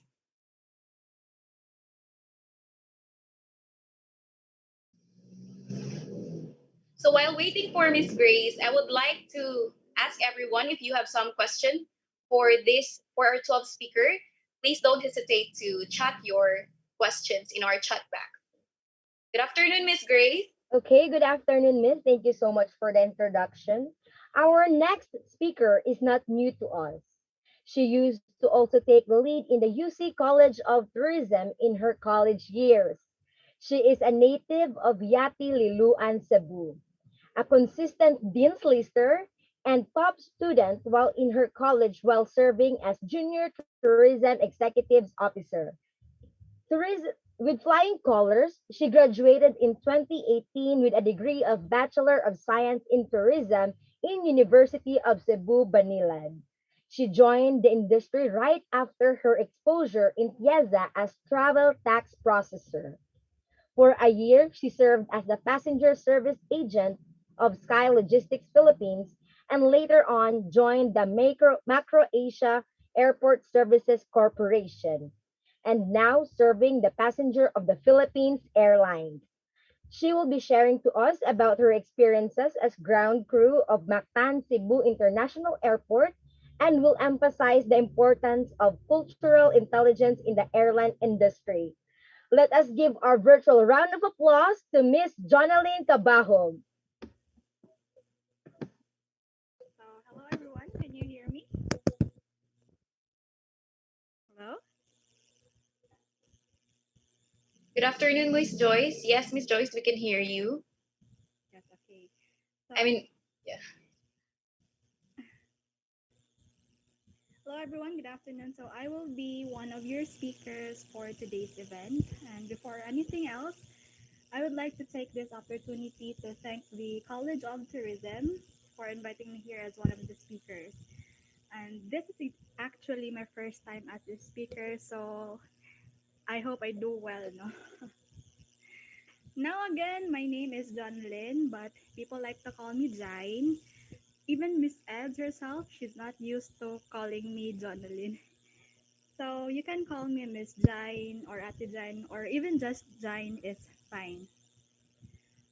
So a Excuse me, little Miss Kabaho. Excuse yes, me.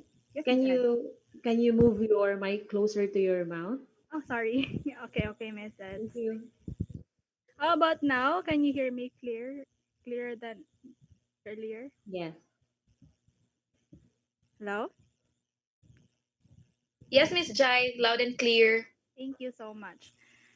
Now, um, a little background about myself, even though Miss Grace Marie have already introduced me.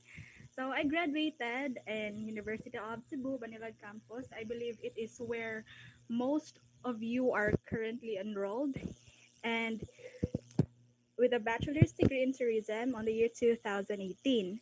And just 2 months after my graduation, I got hired as a passenger agent, or much known as a ground crew or ground staff, um, at the Mactan Cebu International Airport. Our company, which is Macro Asia, is providing its ground handling services to many airline companies, and Philippine Airlines is just one of it.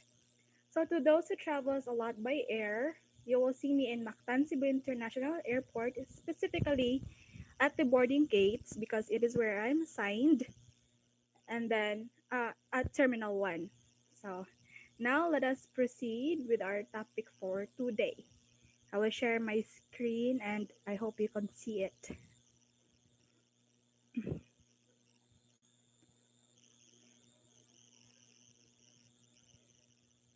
Okay, so is it visible? Yes, Miss Jai, it's visible. Okay, so to start my topic for today, our topic for today consists of, sorry, it's lagging.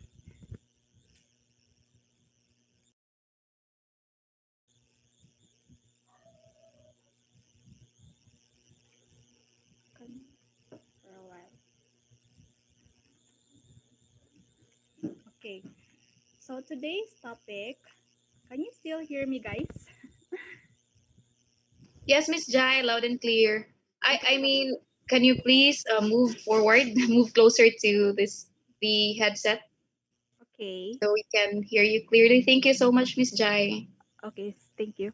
So today's topic consists of requirements upon application, the perks of the job as a ground crew or ground staff, the challenges, and I will give you later on tips on what you should prepare where you're still in college and the daily routine of a ground crew assigned at the boarding gates since it is where I am assigned.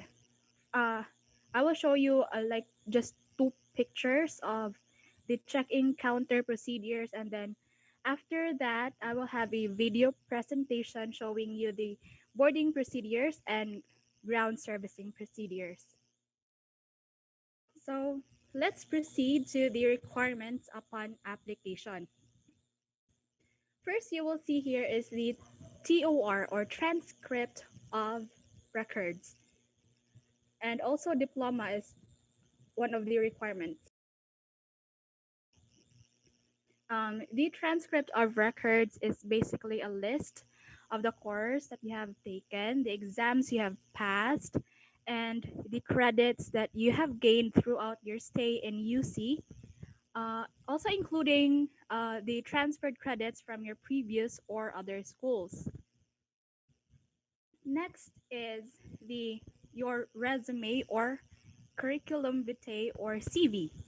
Um, the goal and sole purpose of a resume is to introduce your qualifications and skills to employers so that they will know if you're the perfect fit for their company. Um, so it's just like it will highlight your educational experience or your educational background, your qualifications, or if you have previous jobs, it should also be in your resume. And later on, as I have told you earlier, that I will give you tips later on what you should work out so that you can include it in your resume while you're still in college. So next is excellent English speaking skills. So as we all know, English is a universal language and is widely spoken in many countries in the world. So it is really necessary to have an excellent English speaking skills because you have to communicate with the passengers, and not only Filipinos are the ones who travel by air, and even some of the Filipinos are speaking English. So while you're studying, I encourage you to practice your English speaking skills. You can practice your English speaking skills by reading books, watching movies, or even talking to yourself in the mirror, because I personally talk to myself in the mirror a lot, in English particularly. So that's how I practice. And next is uh, technical knowledge. So as a ground staff or ground crew, you should know about the equipment involved in baggage loading, sorting, aircraft fueling, servicing, and many more. But those that I have mentioned, those equipment can be learned during your training with the company. Lastly is you have to be computer literate. So because we are working a lot with technology, most especially with computers, you have to be familiar with the operations of the computer. Even basic knowledge on how to operate the computer is already accepted because at the airport, you will see a lot of computers. Starting from the check-in counters, final x-ray up to the boarding gates, there will be computers. So you have to know how to operate computers. Next slide is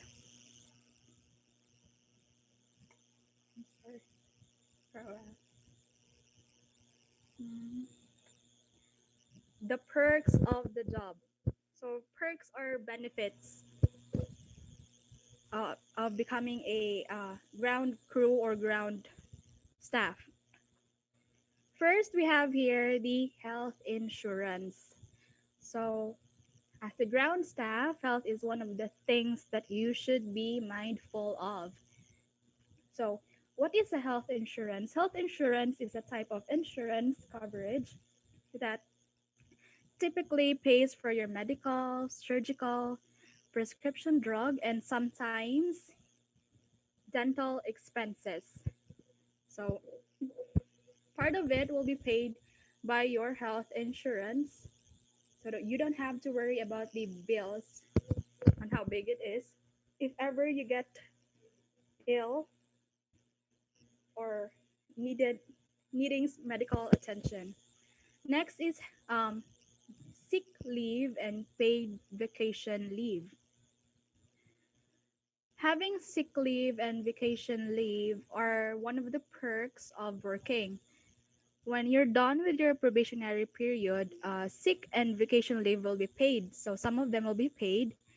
This type of leave exists so that employees can take care of their health or just to deal with a personal or private matter.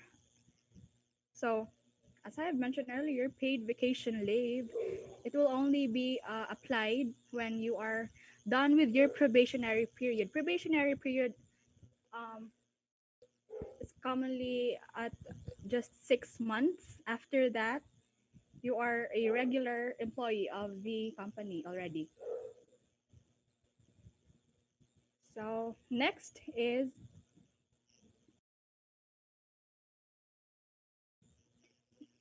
is free transportation.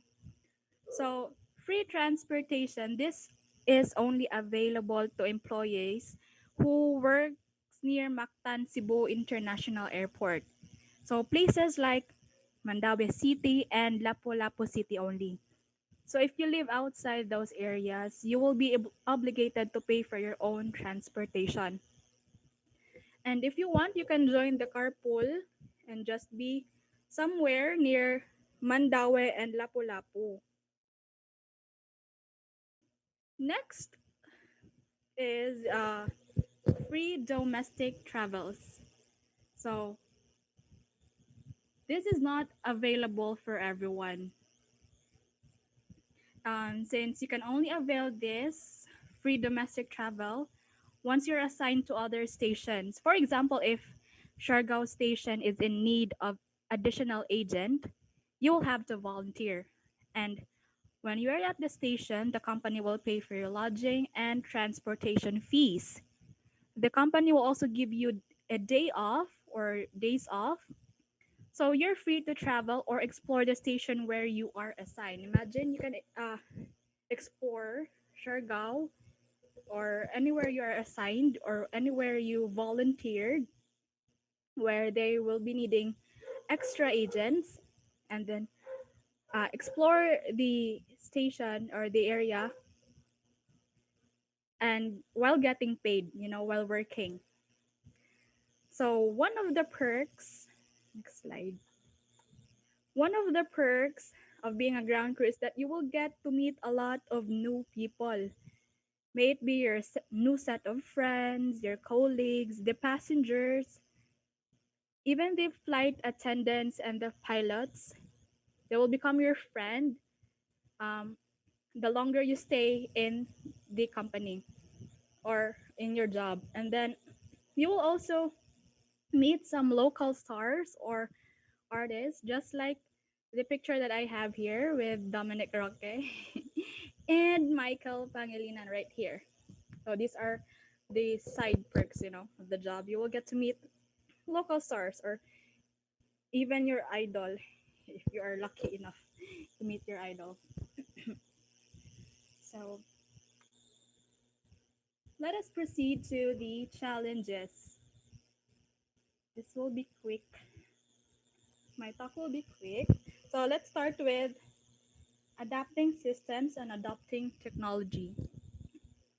So the system that we are currently using is the Altea Amadeus. So for those who doesn't know what Altea Amadeus is, it is a passenger service system and it offers full reservation, inventory, and departure control capabilities. And sorry. And what makes it a challenge is that the system always upgrades, every now and then. So we have to train again before we get hands on how to use the current version because computers and technologies are constantly evolving. That's why we really have to keep up with the technology, the adapting systems, and the technology.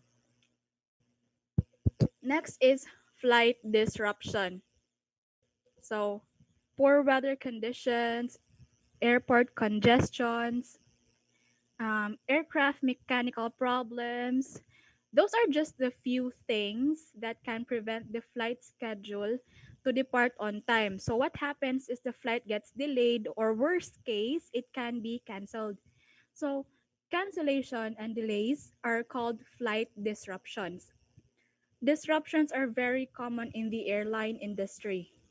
It is a challenge because you really have to multitask a lot and tend to all of the passengers' requests or queries. Sometimes you have to um, give out meals or um, take them to the when the flight is canceled. You have to take them um, to their hotels, assigned hotels, which is paid by the company or the airline.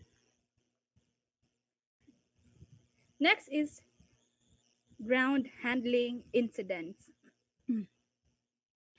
Um, Incidents and accidents happen in a much unexpected way. Both events are unplanned. Both can present damage to places or things, or even to us human beings. But only accidents result in illness or injury to a person. So it's the worst case scenario na accidents. So, it can happen anytime, and obviously they're not intentional. And there are infinite possibilities for something to go wrong. So you can avoid many accidents. However, it still happens in the workplace on a daily basis, despite of the strict controls or trainings of safety measures. So mostly ramp agents, cargo loaders, mechanics are the ones who are more exposed to ground handling incidents or accidents because they're the ones who manage the ground handling equipments a lot that than us. Next is lost or damaged baggage. So airlines are responsible for repairing or reimbursing a passenger for damaged baggage and or its contents when the damage occurs while the bag is under the airline's control during transportation. But airlines are not responsible. We are not responsible for pre-existing damages um, to the bag or if the damage was caused by improper packing. So before you check in your baggage with us, we look for pre-existing damages and we let you sign on it so that you're also aware of the damage of your bag. And then um, for those things that are improperly packed inside your bag, we tell you to remove the item and then pack it properly before you check in your baggage. So but if those damages or lost baggages if it gets past us, we will be given some strict disciplinary actions such as being suspended for a day or having to file an incident report so that it will not be para di na siya maulit for the next time. Next is here the tips on what you should work out while you're still in college. We have here interpersonal skills, ability to work under pressure, decision making skills, time management, and teamwork. So, to start, we have interpersonal skills.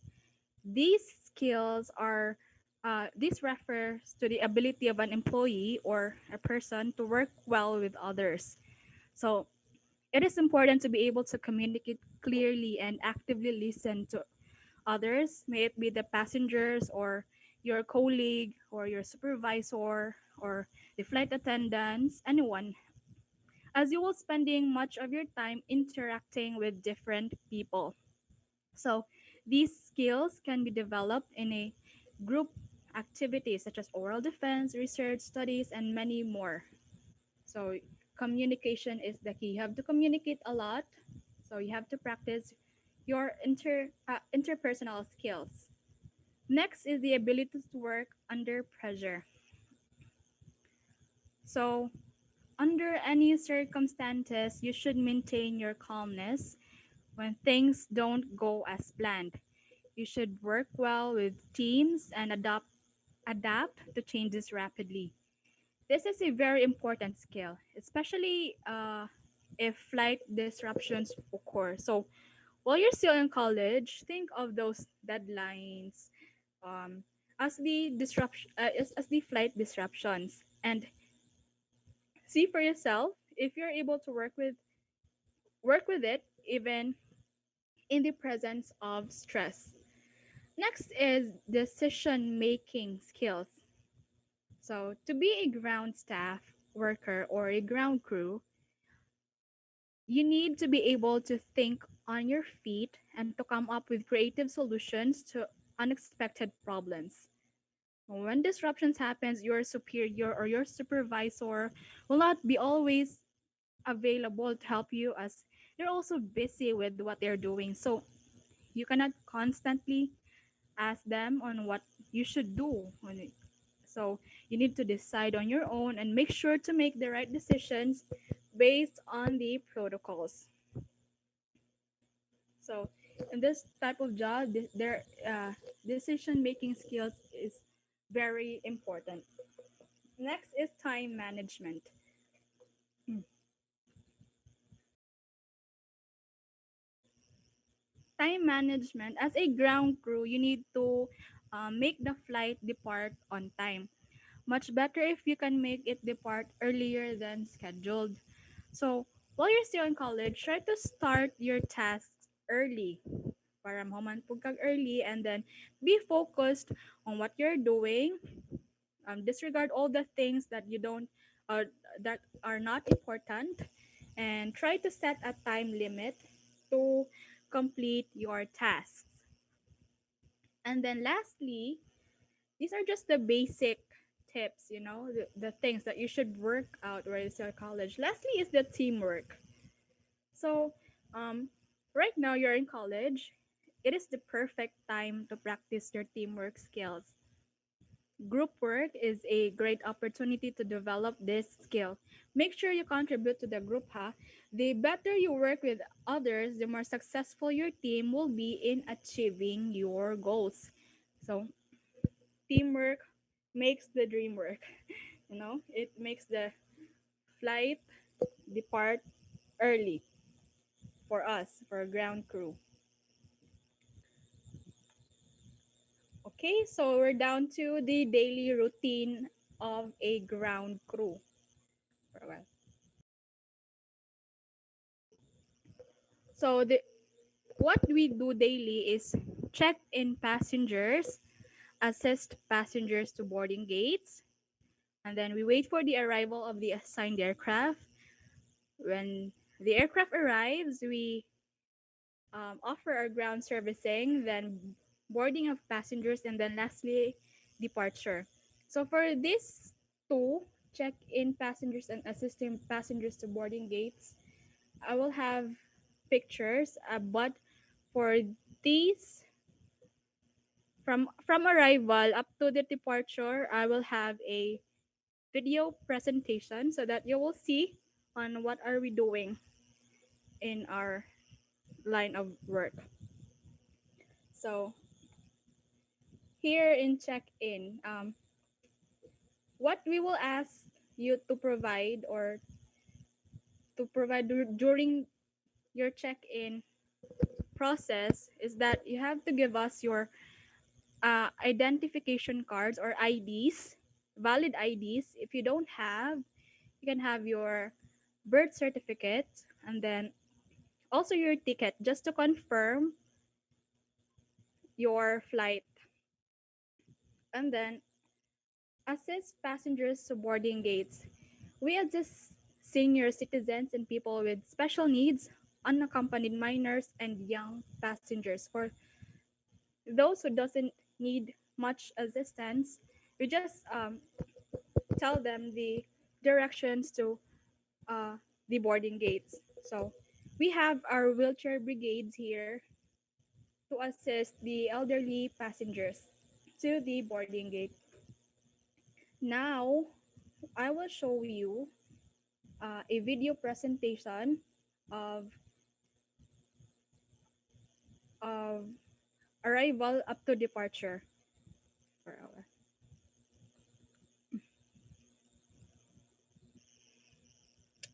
Mm,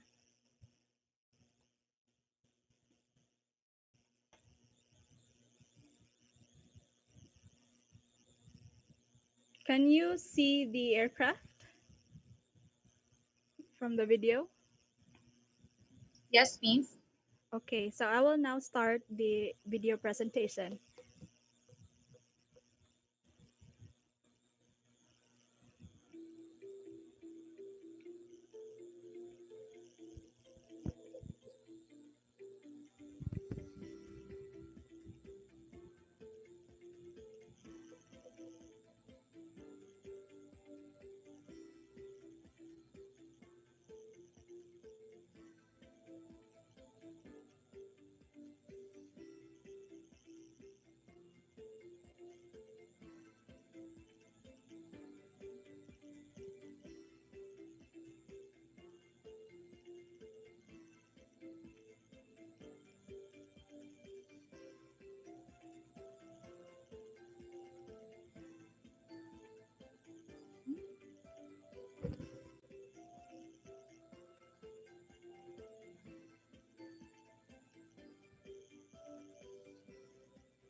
Jane, do you have an audio of the video?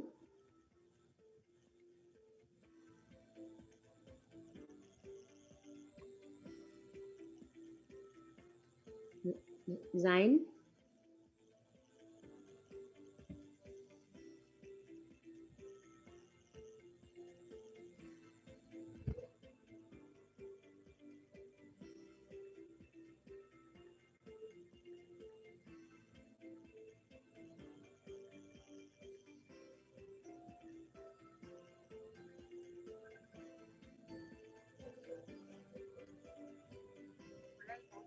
I will do audio, miss.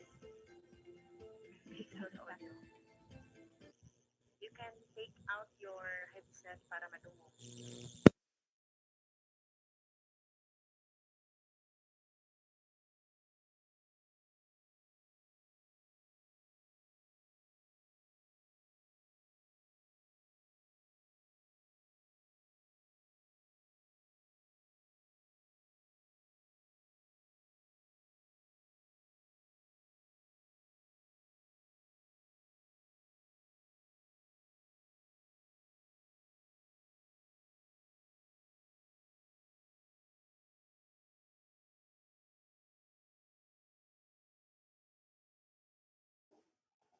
Sound check.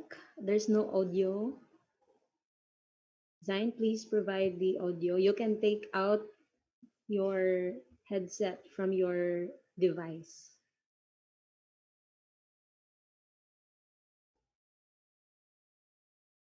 No sound up to now.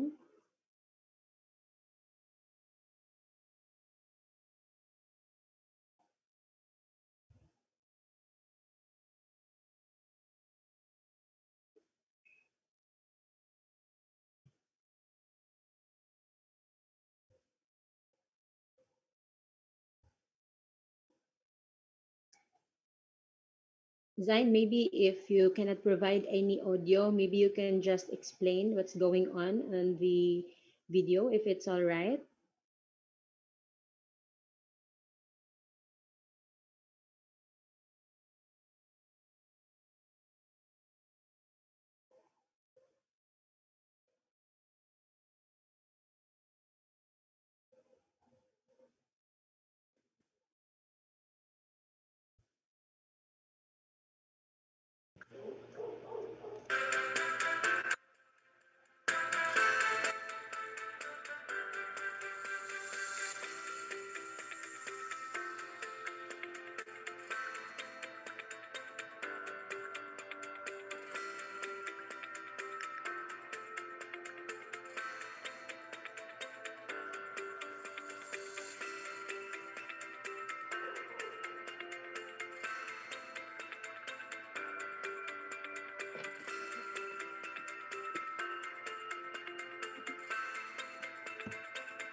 since some of you can see this video but it's lagging, um, what you have seen earlier are the ground servicing procedures. So I have to put again my earphones. I'm sorry for the audio.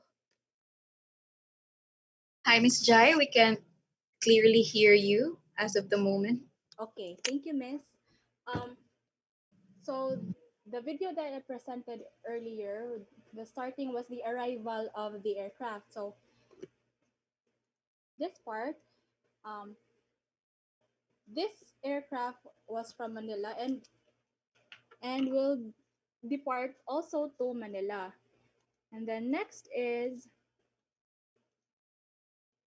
the blocks on. This is where the mechanic will have to put this um, equipment so that um, to uh, to blocks the aircraft wheel. And then next, they will signal as I will for a while. Okay. On this part, as you can see here, the mechanic presented his OK signal to the aero bridge operator. This one right here, the one that will move right now. This is the aero bridge.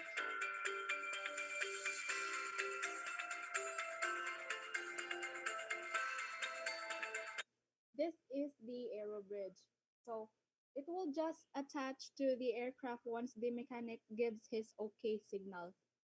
Next after that is uh, these are the ground other ground servicing agents. We have here the belly guard, the cargo loaders, the ramp agents. They will be the one to load and unload the baggages and the cargoes. And then while the aero bridge is moving, it will now tuck in to the aircraft.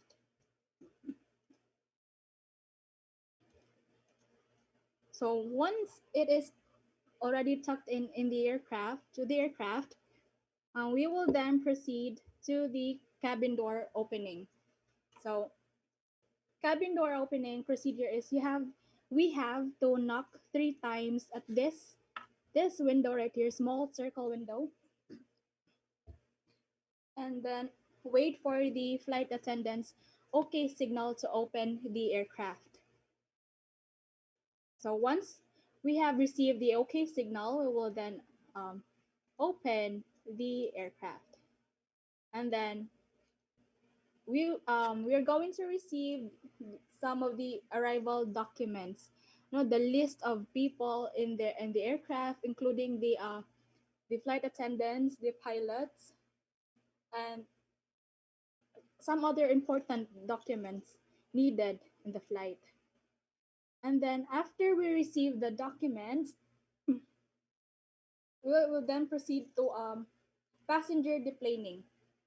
So once everyone has deplaned or has disembarked already from the aircraft, the ground servicing will now start, will now begin.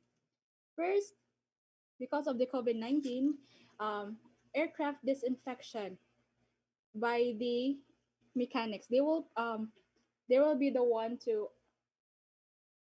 do this procedure. Aircraft disinfection. Next will be the entrance of the cleaners. The cabin guard. This one is the cabin guard, the one wearing vests are the, I mean, yellow green vests are the cleaners. So to clean the aircraft and to check if there are um, personal belongings that were left behind by the passengers. Next is the loading of snacks or meals. So when the aircraft arrive here at the Mactan Cebu International Airport, while cleaning the cabin and inspecting it for security checking. Loading of snacks and meals are also done by um, the ramp agents. So they will then load the snacks and meals, and then after everything else, um, when the cabin is already cleaned or the aircraft is already clean inside, flight deck and cabin crew will now enter the aircraft to do um their procedures.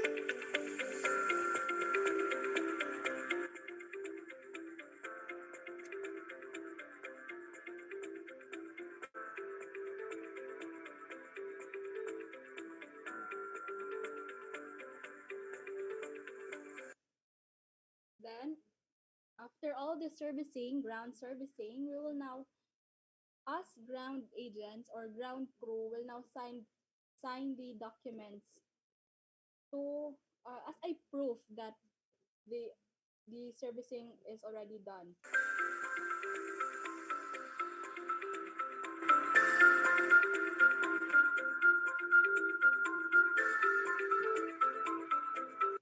So when the aircraft is ready, we will proceed to pre-boarding. This is how the system look like when this is how Amadeus Altea Amadeus system looks like. First, we will board those passengers who need special assistance, especially those who are in wheelchairs or those elderly passengers.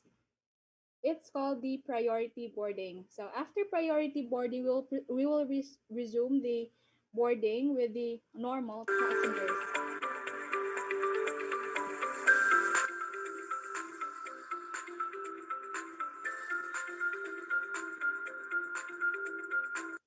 So after every passengers has already boarded the aircraft and we have already given the important documents, the departing documents, the flight attendant will now close the door for departure.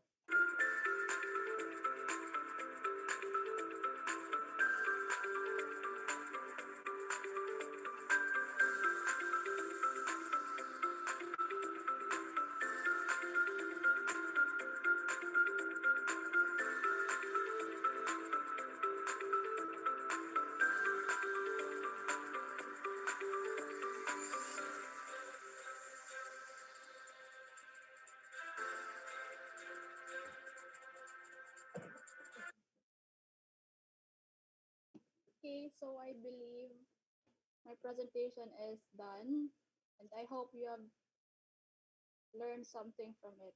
So let me get back to Zoom. Thank you so much, Miss Jai. Right. Okay. So thank you so much, Miss Kabahog, for letting us know more about the airline industry.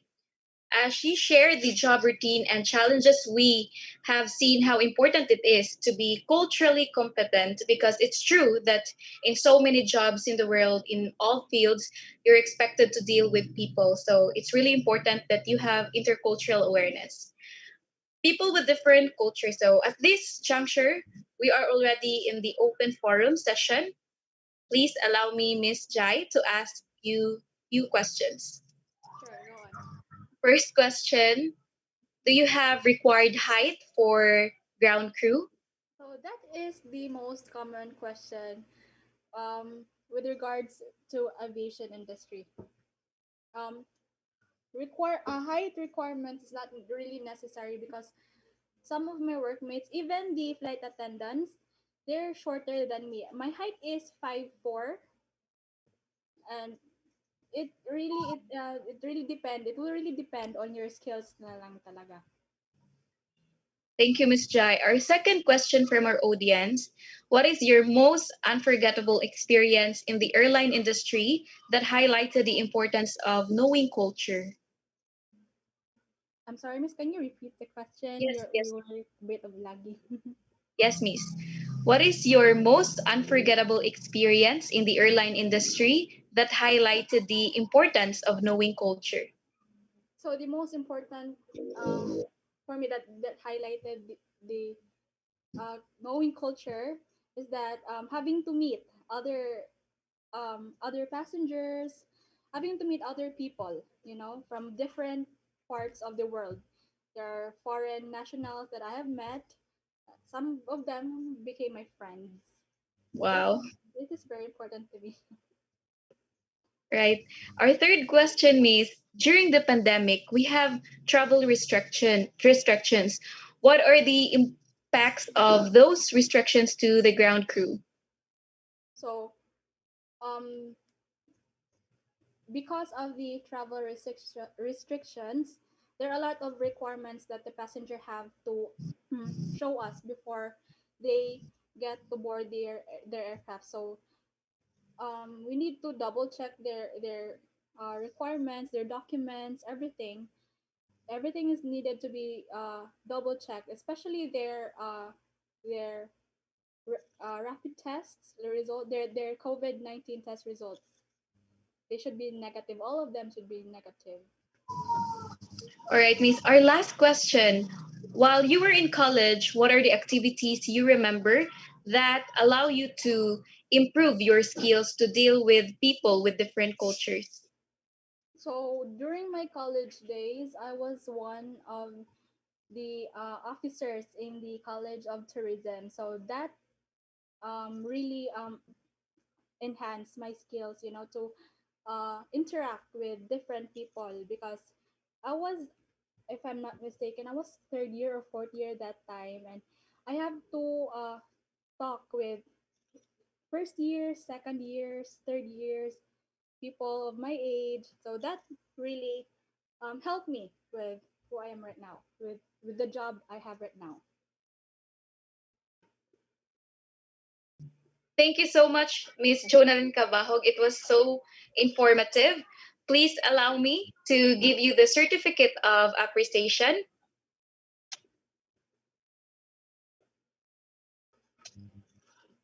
Certificate of appreciation is given to Miss Jonalyn Cabahog for sharing her knowledge as a guest speaker in celebration of Intercultural Fest 2021 with the theme Celebrating Cultural Diversity and Strengthening Internationalization at Home, held on March 19, 2021, given this March 2021 during the Intercultural Fest 2021. Thank you so much, Miss, for being here with us today. We hope to see you in the airport very soon when Thank you. everything Thank is you, Gina. already Thank all you, right. guys. So before you will leave us, Miss, we would like to have a group photo with you. Everyone, please turn on your camera so we can see your beautiful smile. Okay, 1, 2, 3, smile. 1, 2, 3, smile. Last one, 1, 2, 3, smile. Thank you so much, Miss Jonalyn Cabahag, and to our participants. Thank you. Thank you. Now we are down to our last speaker. For all those who want to be part of the cruise line industry soon, please lend your ears to our next speaker. We are also going to know the relevance of intercultural awareness in the cruise line sector. To introduce our last speaker, let me call on Miss Erica Faith Gabonada.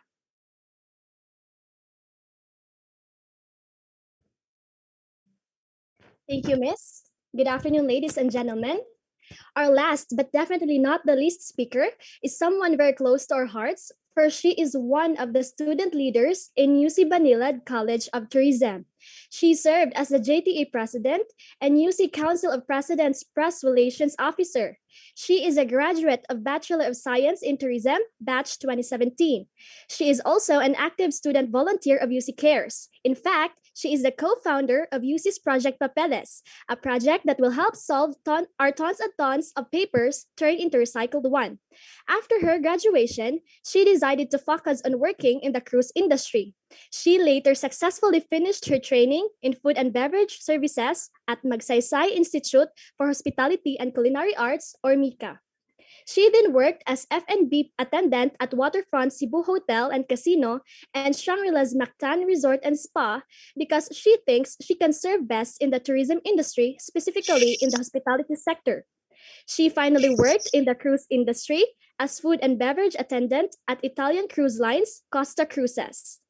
While waiting for the cruise line industry to sail again, she made use of her other skills as she believed that UC really honed her skills in different areas. Currently a marketing assistant through social media advertising, friends, let's put our virtual hands together to Miss Joyce Francisco. Ayan. Hello? Can you hear me? Loud and clear, me. Okay, nice. So, thank you so much.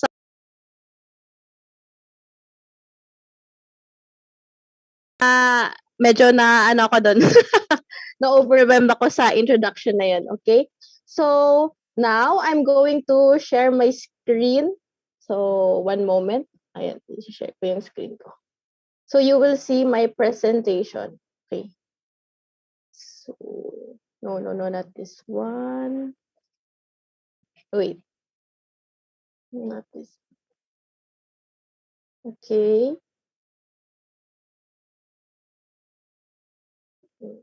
Ito. Share. Okay. Can you guys say? Okay. Ayan. Can you guys see it now? Yes, Miss. Okay. All right. Okay, so I'm gonna start now. Hi everyone. By the way, my name is Joyce Francisco. So buongiorno everyone. Buongiorno tutti. So buongiorno means good day in Italian. So my name is Joyce Francisco and I am a food and beverage attendant in an Italian cruise ship, the Costa Fortuna. So yun, nandun na naman lahat yung introduction kanina. So I guess I won't say anything more about myself other than I graduated originally as tourism graduate. And then after that, yes, I went to schooling at Magsaysay. So I wanted to focus on something that where I want my career to be in. So yun, I want to be in the cruise industry. So I started studying about food and beverage industry. So we all know that food and beverage and the restaurant department is also another sector of the tourism industry. So from there, I started F&B for 6 months and then applied to different hotels. So ayun, sinabi na kanina yung Waterfront, yung Shangri-La. And then after that, I applied to Magsaysay. So after applying, luckily, because of siguro training na rin from being able to speak well about myself, I landed a job on this Italian cruise line. Okay, so I want to start my talk right now with a quote from Rabindranath Tagore. So Rabindranath Tagore is this is he is an Indian writer. So it came from a book, King of the Dark Chamber. So it says, "You can cross the sea merely by standing and staring at the water." So why did I want to put this quote on here at the beginning of this presentation? It is because you will relate, especially those of you who will start your career soon, no? So the secret of getting ahead is by getting started. So that means that you need to work now in order to cross the borders of the seas and the oceans. So you need to work yourself in order to where you want to be, in order to get to your goal. So yun. And then ito. So if you want to go to your goal, you need to prepare, right? So what are the things that you need to prepare in order to enter the cruise ship? So ito, bibigay ko sa inyo ang different requirements that we have here in the Philippines. So ito. First is we have the basic requirements. One of the basic requirements that we have here is, first of all, of course, yung birth certificate natin. birth certificate, the NBI, the certificate of no marriage or CENOMAR, and then other requirements are the POEA e-registration or online registration, the pre-departure orientation seminar, which will be given to you before your departure from the Philippines. And then fourth is the anti-piracy orientation certificate. So we will know what to do in case of a piracy attack. So, ayun. Next, so this is one of the major requirements na kailangan mo talaga on board, no? First is the Philippine passport. Without it, you cannot go outside of the country. So good thing right now, we have 10 years of validity. So the validity of your passport must be at least 15 months before the expiration. So dapat 15 months before, you already have a joining date. So meron na kayong embarkation date niyan. And then the next one is the Seaman's Book or the Seafarer's Identification and Record Book, which has also now a 10 years of validity. So maganda yun siya because before, it has only 5 years of validity. So when the new administration came in, they changed the validity of passport and the Seaman's Book from 5 years to 10 years now. So ano ba yung mga requirements? What are the requirements in order for you to acquire the Seaman's Book? So, yan. First is the basic training. Saan ba makukuha yung basic training? Basic training will be provided by private sectors or private schooling training companies na pwede kayong mag-aral doon. It will take you 14 days to get this. So, what will you learn in basic training is basically things that you need to do, to know on board. Like how to put off a fire, paano yung mga preparation in case of abandoning the ship, things like that. In case of emergency. Next is the SDSD or the Seafarers with Designated Security Duties with Security Awareness Training. So sobrang haba no? We just call it Safety and Security Training. So from the name itself, no, safety and security training about things that you need to know on board. And the last training that you need to get is the safety and social responsibility and crowd management training. So dapat you will know how to handle a crowd in case of emergency because we all know that cruise ships tend to be crowded because a lot of people, thousands of people are in one vessel only. And last is NC2.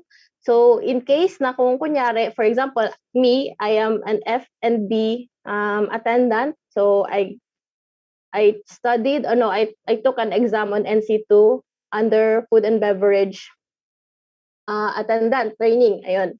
So certificates, paano makukuha yung certificate natin?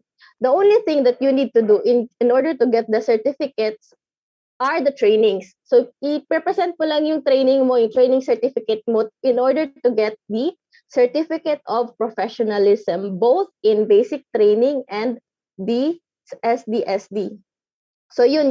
Those are only the requirements here in to acquire the Seaman's Book. And so, lastly, ito, most important din to, is the medical requirements. So, basically, we all know that life on board is really tough. So we need to be physically fit in order for us to work on board. Ayan. So first is the general medical requirement, yun, medical certificate for the seafarers. So yun, general things lang. They will check up your teeth, from your teeth to your lungs to your heart, and through even sa atay ninyo. So they will check everything from inside out. And then we have 3 basic vaccination that we need to acquire too. Yung yellow fever vaccine natin. So in case na our ship will go to Africa or some parts of South Africa. And then Hepa A or measles vaccination and the typhoid fever vaccination. But lastly na ngayon, so far from other ships that I know, they are now requiring the COVID vaccination. So since we have a new pandemic right now, so they require new people na who are going to work on board a vaccine on COVID. Okay. And then other more requirements na required by your agency. So, ito, nakapag-prepare na kayo, you already have all of your requirements, your documents, and so saan ka ba pwede mag-apply? Where are the cruise ships that you can apply, especially here sa Cebu? So ito, first, pwede ka makapag-apply ito sa Costa. This is Costa. Medyo natakpan lang siya, but Costa. That's Costa. Under my agency, no, Magsaysay or Magsaysay Corporation. So next is the NCL and Royal Caribbean. These are bigger ships na. So from Costa, you can apply for like one contract and then move to a bigger ship like Norwegian and Royal Caribbean. And then next, Viking Cruises, also handled by Magsaysay, Celebrity Cruises, and then Regent Seven Seas Cruises. So hindi lang ito, there are a lot and a lot of cruise ship companies that you can apply to. So huwag kayong matakot if you cannot enter this cruise ship company. Why not? There are a lot of other cruise ship company na pwede naman kayong mag-apply doon. So there are multiple chances of getting or landing a job on board. And so next is ito.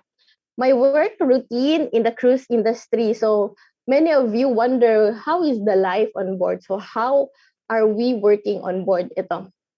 Before anything else, I need you to know something about working on cruise. No? So when you arrive, okay, you will be given this one. Ayun. Okay.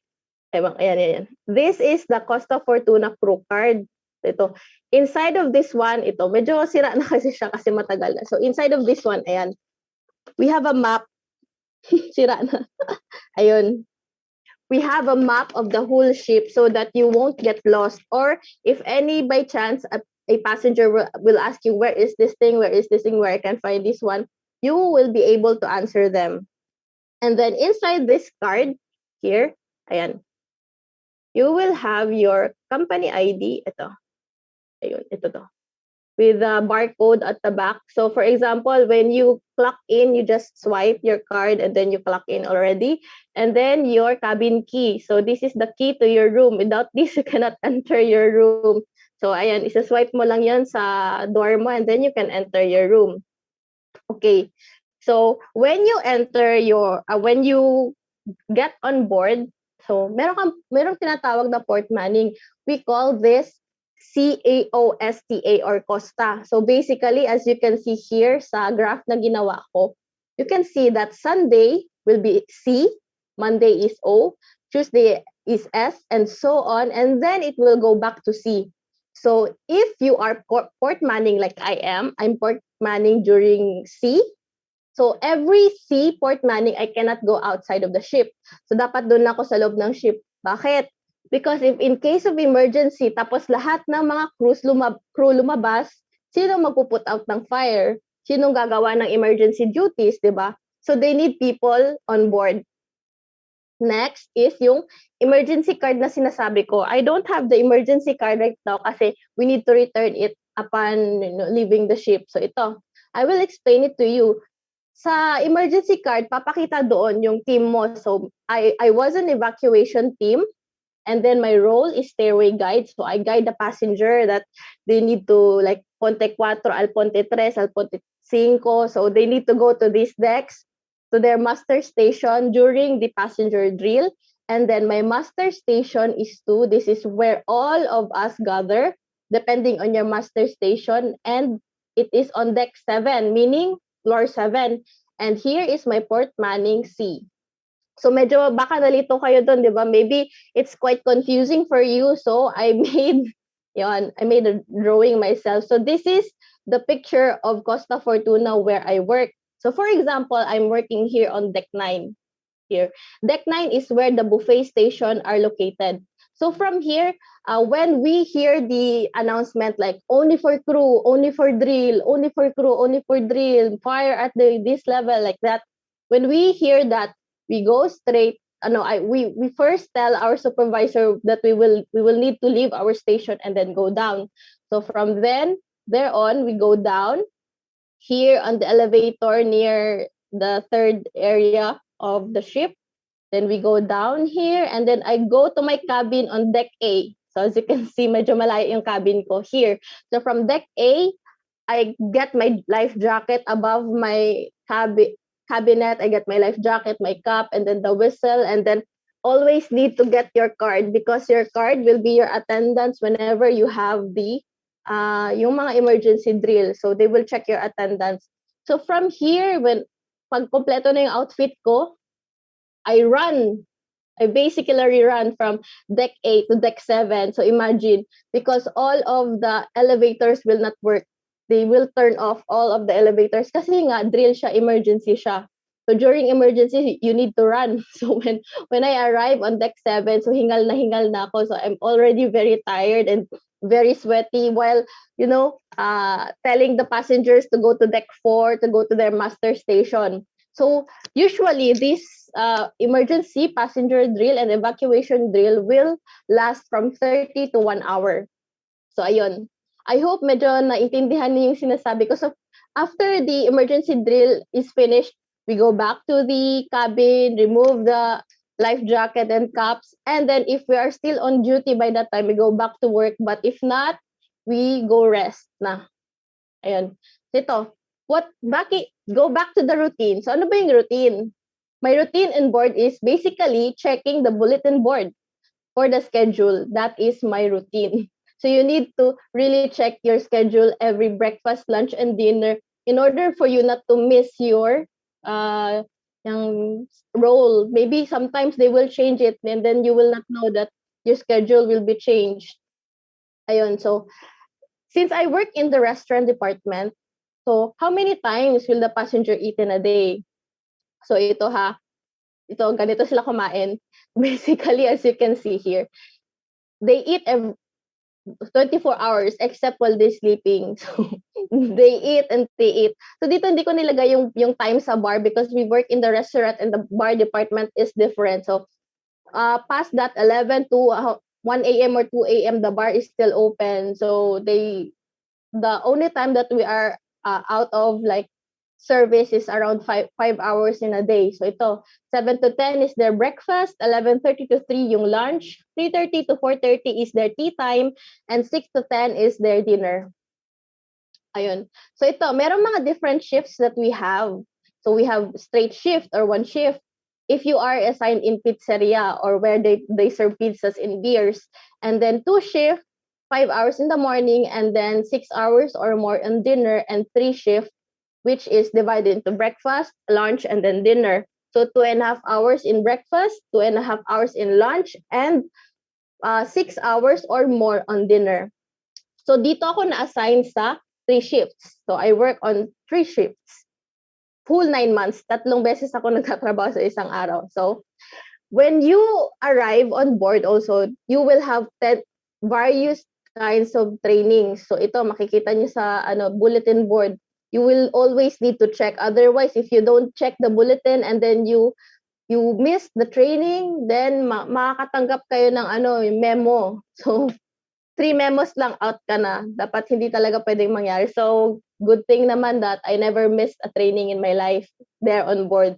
So yun, kompleto yan. Makikita mo dito, di ba, meron tayong mga emergency response. Ayun.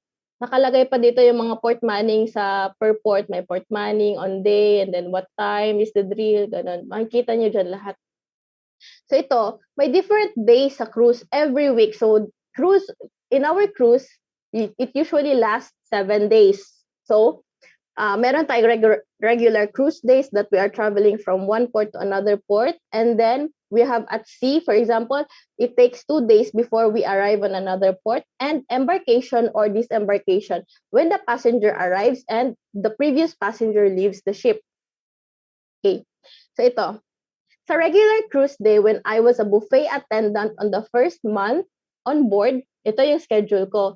At 6:30 to 9, 2.5 hours, I report to deck 9 in buffet.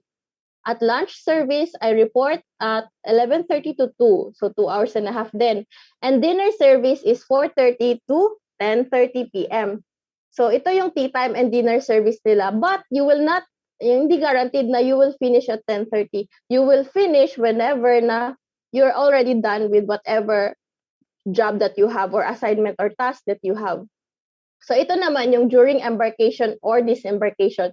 So basically, everything here is just the same except that at 10 a.m. we usually have a drill, so emergency drill. So makikita nyo, 9 o'clock yung out ko, magpapahinga ako, pero meron kaming emergency drill, so I need to go to the drill, so 30 to 1 hour. So when I finish by 11 or 11:30, I only have another 30 minutes again before my lunch service is finished.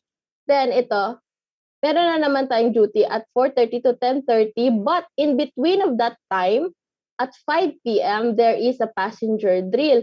So sometimes when I go to work, I leave work again, and then I go to the passenger drill, and then come back. When I come back here, puno na, marami ng tao niyan. So ayun, tinatawag namin yan sa term is brata. Brata is a term we use on board which means that we are very busy. Ayun. So back on the restaurant department, so after being assigned to the buffet, I was promoted to the restaurant department. We call it a promotion because restaurant department has higher salary and you will get tips there. So ayun, my duty was starts at 7:30 and then to closing 11:30 to closing. So my work there is only by the door in the morning and lunch. So what I do is I just greet the guests. So very rampant yan sa ano natin sa tourism industry, especially when we are usherates, di ba? We greet the guests. So maybe they saw something in me. So my job was always to greet the guests and then tell them the direction of the restaurant in case that they get lost. So 7:30 to closing, 11:30 to closing, and dinner service. We have the two sets of dinner at 6 p.m. to 12 midnight or until 1 a.m. or until what time you will finish your service. Yan. So the difference between the regular and the embarkation is everything is the same except ayun ulit, meron tayong passenger drill. So by the time na may passenger drill tayo, yung mga tao outside the restaurant, they're already waiting and excited to eat. So when they open the door, everyone will just come in at the same time. So yun, brata nga siya ulit. So we are very busy at that time. So yun nga, di ba tatlo yung yung sinabi kong days on the cruise, di ba? The other one is at sea, embarkation and disembarkation, and the regular cruise day. And the last one is at sea. So what's the difference? The difference only is that lunchtime is extended by 30 minutes. Yun lang naman. And the other thing is all passengers will eat at the same time during breakfast and lunch. So all of them will eat at the same time. Ibig sabihin nun, you are very busy kasi punong-puno yung restaurant. The restaurant will be very full. So this will be too busy and hectic to handle. So for example, other things that I do outside of work. So sometimes I go to chapel. Ito meron kaming chapel dun sa sa barko. So every Sunday, me and my cabin mate from Bohol, we go to chapel and then we just pray there for 5 minutes or more. And then sometimes after dinner service, we go to pizzeria for pizzas and beers. So yun, ang mga crew pwedeng kumain dun, but it is paid. Paid nga lang siya, pero 50% off siya. So from a pizza that is 5 euro, it will be given for 2 euros sa inyo. So it's how much? 100 to 120. So very very cheap na siya. Or sometimes when the waiter there, I don't know if I should share this, but sometimes if your friend is waiter there in the pizzeria, they will give it for free. Especially for crew, they will just give it for free. And so sabi ko nga, 'di ba, always check your schedule because ito, I've been to different kinds of jobs. So I was a ticketing officer during lunch. So ito, yung mga waiters namin, everything is made by Palmare. It's like a cell phone, tapos doon nila lalagay yung mga orders ng mga per table, per seat, ayun, per station. So anything that they will put sa appetizer, sa soup, sa main course, and then sa dessert, everything will be printed here. Piprint ito sa ticketing booth na ito. Tapos lalabas, kunyari, yung station is 14 and 16, dito siya lalabas. So, I will get the ticket here and then put here on yung table number and station number. Yan. So, in the morning, I was a coffee runner. So, ayun, kumukuha ako ng card ng passenger. So I get the card of the passenger and then I punch it. I punch whatever order that they have and then go to the bar and get the order. So yeah. And then I also became a beverage runner when I first entered in the restaurant because I was still training how to handle a station. So ito, naging beverage runner din ako. Ayan, so ito, we also have general meeting before we open the restaurant. But if in case that we have things like yung passenger drill, we are very busy, we cannot hold a meeting anymore. But usually we hold meeting before we open the restaurant. So briefing about the menu, briefing about what is not available, briefing about the things na meron tayong mga lactose intolerant passenger, things like that. Tapos ito, this was when we were me and my partner, this guy with the white jacket, we are working in the wine cellar. So every restaurant, every floor of the restaurant has a wine cellar. So ayun, dito namin kinukuha yung mga drinks na in-order ng mga passengers. So these three with a blue uniform or blue shirt, they are from the bar. These two are in Indonesian and then this one is Filipino. Then this one is just a sample of the food in the saleta or where we eat or crew mess yun. Doon kami kumakain. So we have like mga grilled chicken, tapos fried fish, tapos we also have in salmon, ganyan, and then dessert. So ito. So you can eat how much you like. So pwede yung punuin isang platong kanin ba, isang platong ulam, ganun. It depends on you. Tapos, make sure na maubos silang kasi sayang naman yung pagkain. And then this one in the center, this was during the crew party. So we always have crew party every Saturday or every other Saturday. Meron tayong mga crew party na, ayun, hiniheld. They will just post in the bulletin where is the party nun held. Tapos the last one is the gym. So you can use also the gym after your work hours. They will open around 10 p.m. and so forth after your duty. So ito general meeting. So all of us are in the ground floor with general meeting and then this was me preparing my station before dinner. So all of these are the napkins that I need to use in my station. So meron tayong 2 sets yan, sinasabing 2 sets. So first set and second set. Kaya maraming napkins na dyan nakaprepare and we have to prepare extra also. Ayan. So this one is the best, feeling ko ito yung pinaka-best role na I did during on board. So I sold paid dishes in my 2 months. The last 2 months ko na on board, I sold paid dishes.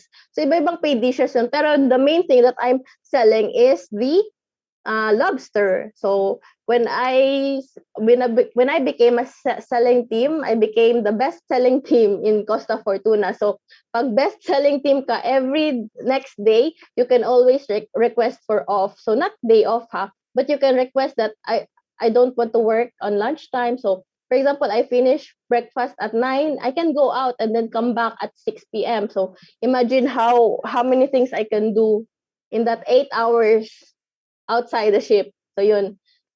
But it's very challenging because I'm talking to like Italian, I'm talking to French, and then I'm talking to Spanish people. So 3 of them.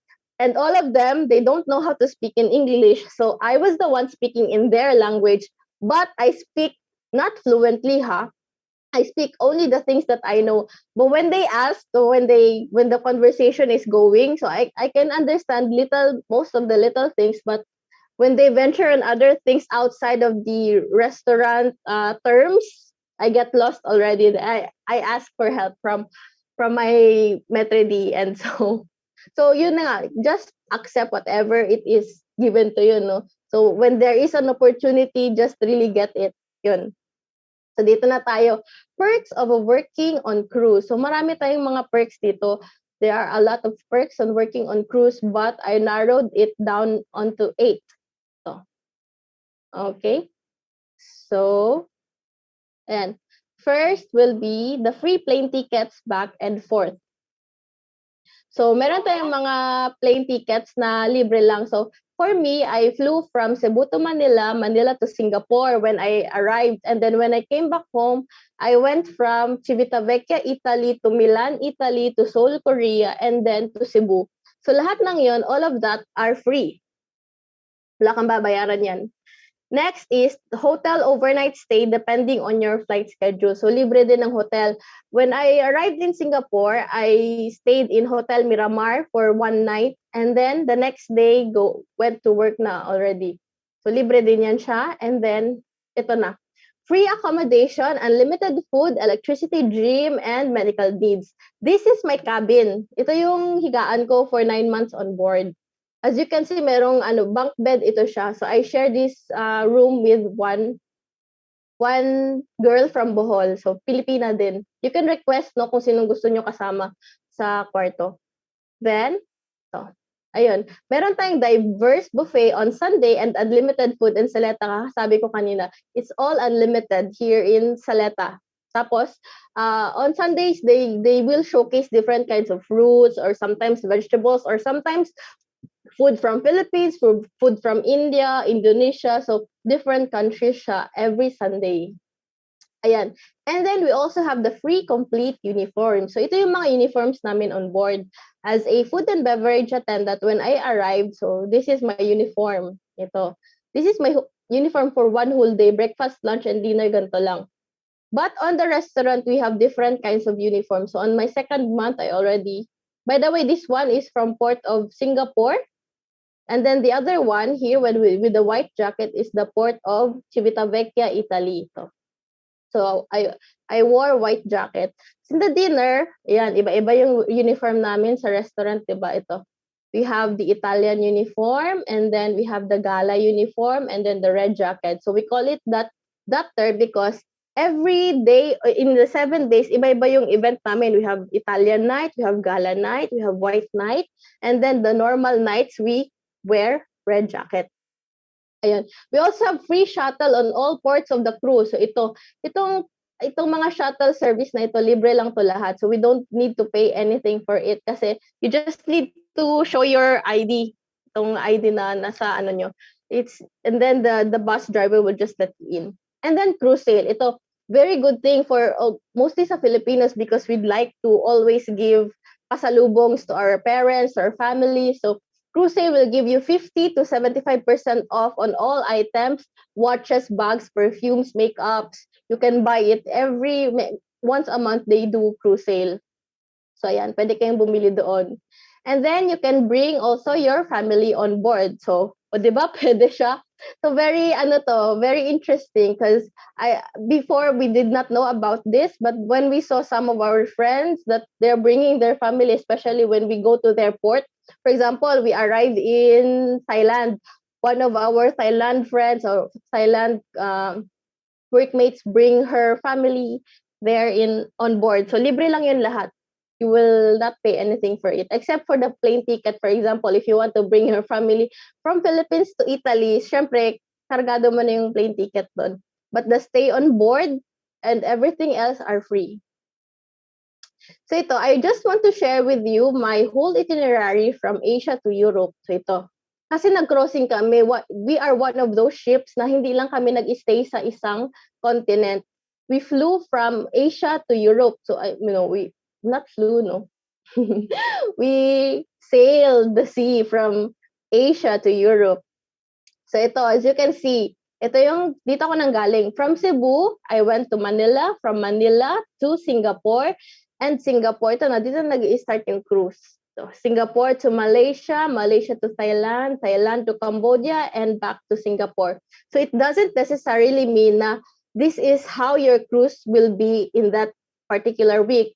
You can check your itinerary online also, but different countries with different ports. It depends. Sometimes it will change depending on the weather also. So we sailed here for how many months? 3 months. So 3 months kami nag-sail dito sa Asia. And then after Asia, we already crossed the continent. So ito, from Singapore, pumunta kami nito Sri Lanka sa Colombo, and then from Colombo to Mangalore, India. So from India to Salalah, Oman. And ito yung mga kinakatakutan ng mga ilan dyan na hindi naman dapat katakutan. Ayan. Red Sea and Suez Canal sa Somalia Sea. So we went there. And then, how many days did we stay? did it take? 23 days. Ito, 23 days to siya. From Asia to Europe. So, dito kami lumabas in between Egypt and Israel. So, from here, pumunta kami sa Greece. And then Greece, we finally arrived in Italy. So, yun. So from Italy to France to Spain and back to Italy. These are the countries that we spend another 6 months to cruise. So, iba-ibang port siya ha. It doesn't necessarily mean na one country, one port lang. Different ports. So, you can go to different places depending on the ports that you will arrive to. So, ito na. Yung mga ina-excite ng iba dyan. So, ito, we are free to travel the world. Yun yung pinaka number one perks na lahat tayo gusto naman talaga tayo makatravel sa buong mundo, di ba? Especially when it's free. So that is the biggest perk when you work on board. So here, as you can see, I arrived here in Piazza del Colosseo or Colosseum, Italy. So yan. Ano talaga siya? Hati talaga siya dito sa side na to. Ayan. And then the next one, this is from Vatican City. Yung kanina, meron kayong games, di ba? That was a capital ng Italy ito. So I went there in the Vatican City of Rome, Italy. But the Pope wasn't here, I guess because it's Sunday. And then as you can see, the chairs are empty. There's no one here. And then also I went to La Sagrada de Familia. If you watched the movie of Catherine Bernardo and Daniel Padilla, the Barcelona Love Untold, I was there. I was there also. So this one is the La Sagrada de Familia, a 100-year-old church that has not been finished building. Makita niyo dito sa taas, there are cranes. As for this one, ayan. There are cranes, 2 cranes, still working on it up until this time. It's still not finished. Ayan. I've also went to Valencia, Spain. So ito, maganda tong landmark na to. One of the best, Valencia, Spain. Marseille, France. So I've been there. Also here, Marseille, France also. And then Palma de Mallorca, Spain. So mostly their tourist attraction there are mostly castles. Yun. So ito, Suez Canal. So this was between Egypt and Israel. So we traveled around 3 days, 3 days to finish the Suez Canal area. So ito, this is Egypt, property of Egypt na to. And then the other one is property of Israel. Imagine, magkaharap lang sila. And then only 2 ships can cross at the same time. So one papunta doon, papalabas ng Suez, papasok naman yung isa. So dalawa lang. Ganun siya kitid or kasikip. And then this is in Ibiza, Spain. So very nice for vacation or relaxation yung Ibiza. Very nice beaches din sila. And then this is when I first arrived in Italy, when we arrived in Civitavecchia, Italy. So it was really freezing cold there. Wala akong mga jacket na dinala, which is very wrong. Dapat nagdala ako ng padded jackets because it's really, really cold. Hindi nakikita niyo mga tao sa likod ko, di ba? Naka full jacket sila. Ako, long sleeves lang and pants. So, ayun. I've been also to Oman, Salalah, Oman. Ayun. And then Iraklion, Greece. This was from Greece, but I can't go out because I'm port manning. So don't worry, guys. If you want to go out to another port, you can always exchange your port manning to another person. For example, you want to exchange from C to O. So depending on them, kunyari, kung papayagan, sige, mag-exchange tayo, just request it to your secretary. Yan. But this one, I failed to do so because I was too busy. I failed to go out of Greece. And then this was when we were in Asia. This is where in Marina Bay Sands, Singapore. I've been also to Universal Studios, but marami na masyadong lugar. So ito, Malaysia also, India, Sri Lanka, and also Thailand. And then, yung intercultural natin na topic ngayon is very relevant on board. Why? Because I was working with people from all over the world, from Asians to South Americans to Brazilians. Marami, iba-ibang tao doon on board. So, you really need to have a great teamwork or makisama sa mga different cultures on board. So, very interesting din siya because you will know a lot of things about their country too. And then you could also create connections from different cultures. So, ito, As you can see, these were one of the few passengers that I have on board. So these two kids are from Germany. This girl is from Poland. This guy is from Brazil. So yan, they are great passengers. And then these two, these are family now. You can see now they are already old. This is my waiter from India. Then after the cruise, they usually ask take for pictures. And then celebrating successful cruises in the crew bar. So sometimes when we finish the cruise after a 7-day cruise, we go to the crew bar. So we call it payday kasi after the cruise, the passenger will usually give you tip, diba? So depending on if you have good tip or not, we go to celebrate there in crew bar. But if not, we just stay in we just stay in the cabin. So ayun, this is the smaller restaurant. This is Ristorante Raffaello, and then the other one is Ristorante Michelangelo. It means just restaurant Raffaello and restaurant Michelangelo. So this was my home for 9 months. This is where we dance in the stairs. We also dance here, no? The dance kami, yan. So dito na tayo we are almost closing the presentation. So what are the things that you should work out to land on a job in the cruise industry? So yun, after all of those perks, I know some of you are already like wondering what are the things that you need to do right now in order to get to the job that you want in the future. So you already have all of those requirements. I already told you, and then the previous speakers already told you about teamwork, about the pressure, how to handle the pressure, things like that. That alam ko naman that you need to prepare it yourself. So what I want to share with you right now are the things that not most of the people tell you to prepare, because I believe it's the most important, especially on board. So para hindi kayo mag-quit. So you don't quit your job on board and with an unfinished contract. So I want you to finish your contract when you go on board. So ito. First is courage and fortitude. So bakit yun kailangan?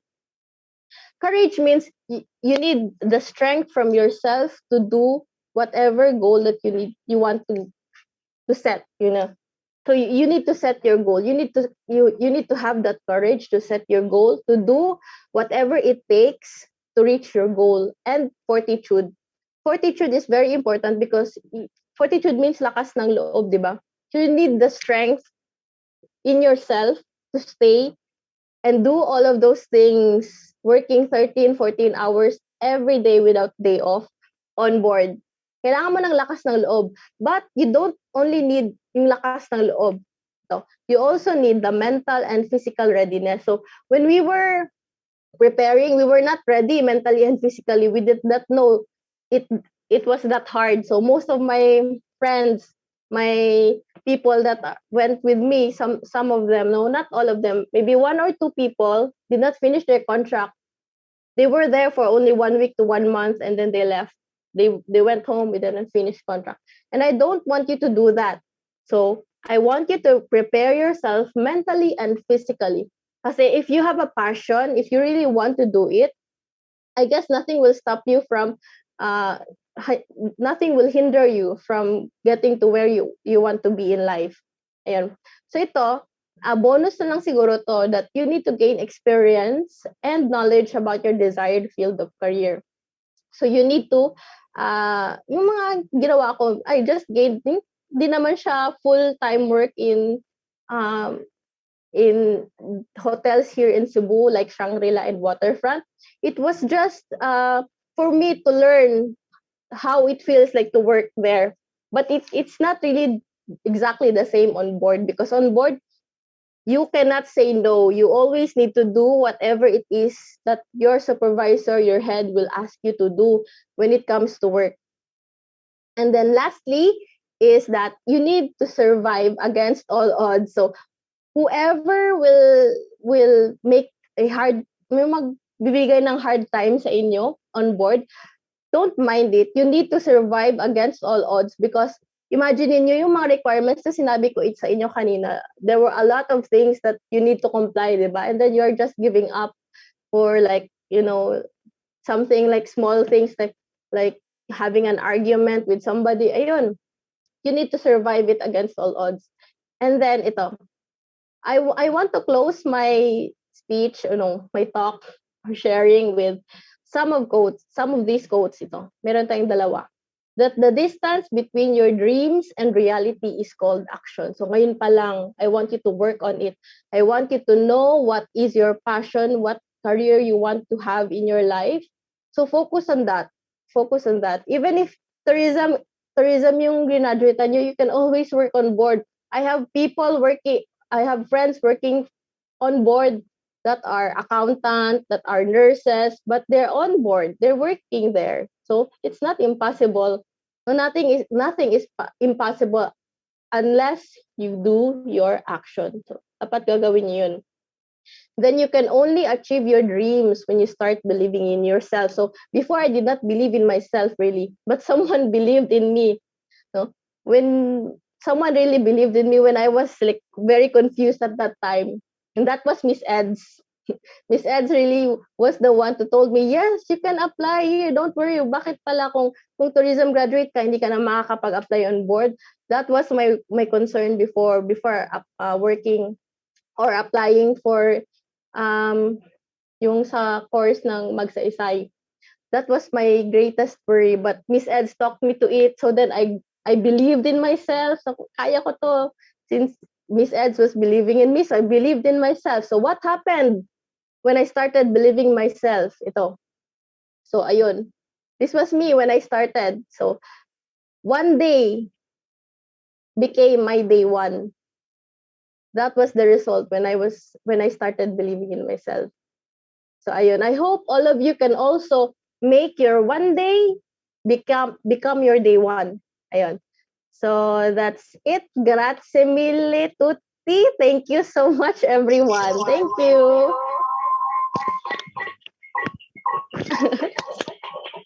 Thank you so much. Thank you so much. Kasi nag-echo kasi to. Hello? Echo. Yeah, it's fine now. Yeah, nag-echo. Thank you. Right. Thank you so much, Miss Joyce Francisco.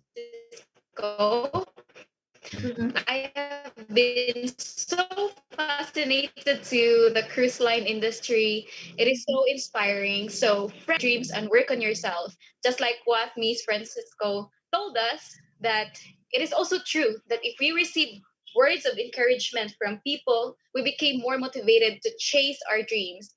And now that we are with you, Miss Francisco, please allow me to ask these questions.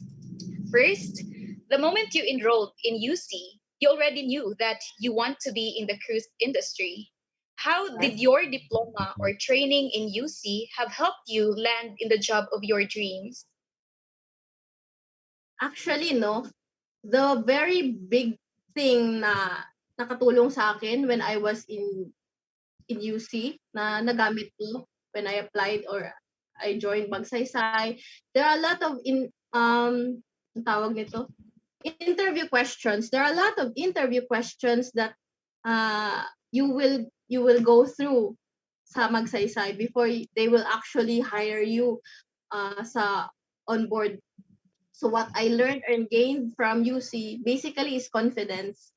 That's what you really need because if you talk through it, for example, when my interviewer were asking me, what's your experience? No, I don't have experience, but I can talk very well. I can encourage very well. I can make them believe that I can do it. So if I can make them believe that I can do it, it was because I believed in myself na kaya ko to, na I can do it. Even if I don't have any experience yet, but I am very deserving, maybe, no? I'm very deserving to work on board. So that's it. I gained it from being a president, from the a previous president of College of Tourism, being a UCCP officer, and then entering yung mga 10 outstanding students of the Philippines, enrolling in Young Minds Academy. I've been through a lot. I've been through many things in all of the organizations because Miss Eds always push me, go to this, apply to here, go to here, join this thing, join that thing. I never say no. I always say yes, yes, yes.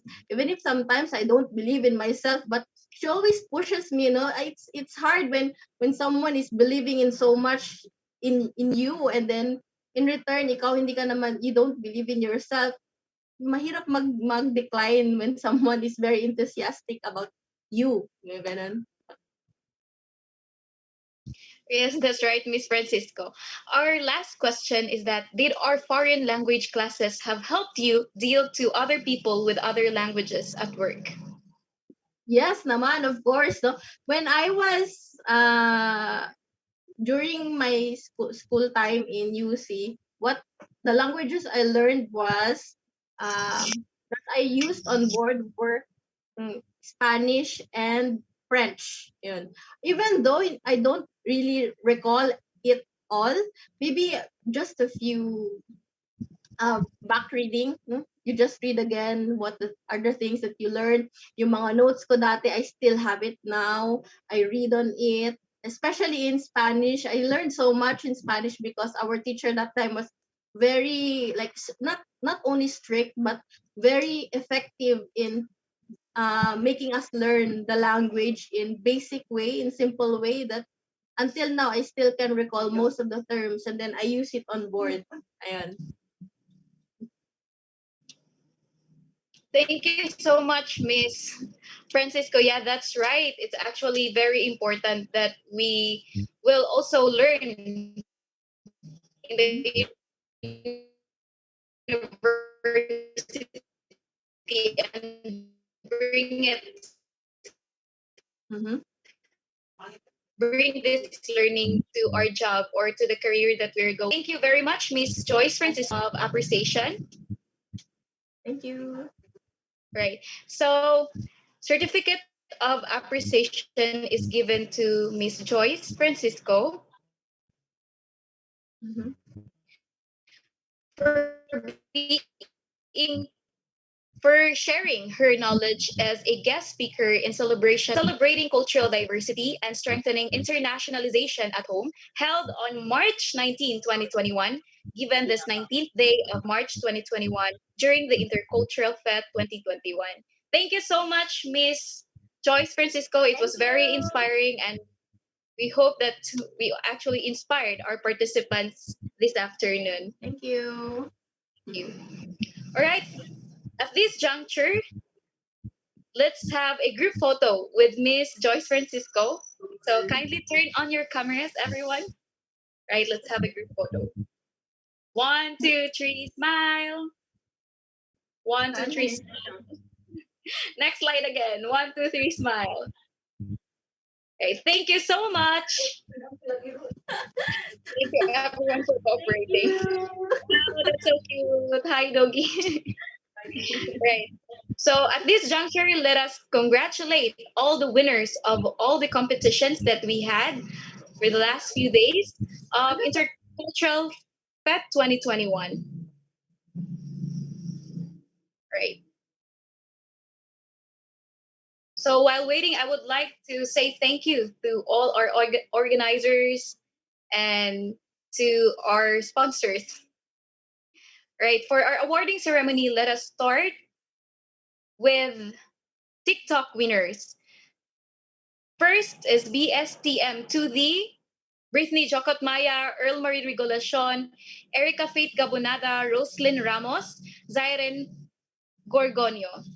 Second year BSTM 2C, Valicia Anoba, Jean Russell, May Torion, Durel Pila, Sheila Gupet, Rain Puno, Shara Andrade, Aise Martinez. And for our second year BSTM 1A, Kyla Marie Kate Esquadra, Sofia Marie A. Sarzuelo, Sheila Bores, Eliza Tamparong, Yana Barro, Abigail Costonjo, and to our third year BSTM 1C, Mary Grace Catamora, Gia Gansalio, and the other one.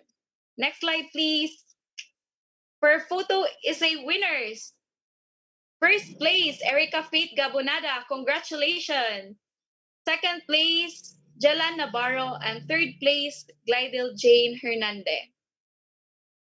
Our next competition is National costume winners. Well, I've seen their videos. They are very beautiful and they really portray their costume very well.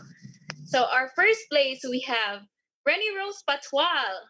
Second place, Jeremy Bako.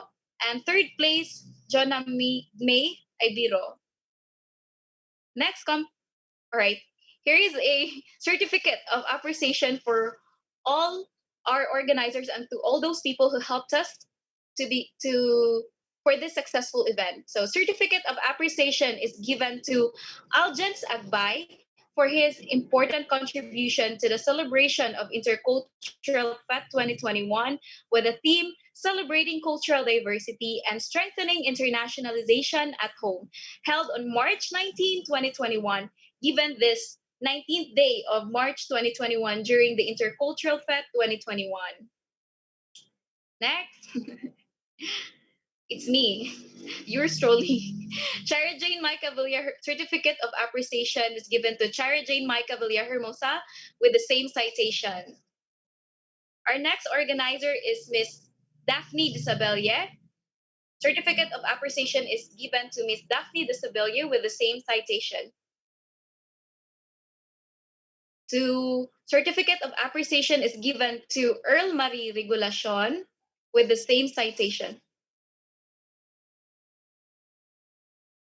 Certificate of appreciation is given to Erica Faith Gabonada. They are our friends, volunteers. So thank you so much for helping us. Next. Certificate of appreciation is given to Edel Jane Honest. Edel Jane was one of the students who went to Bulgaria last year for the student mobility.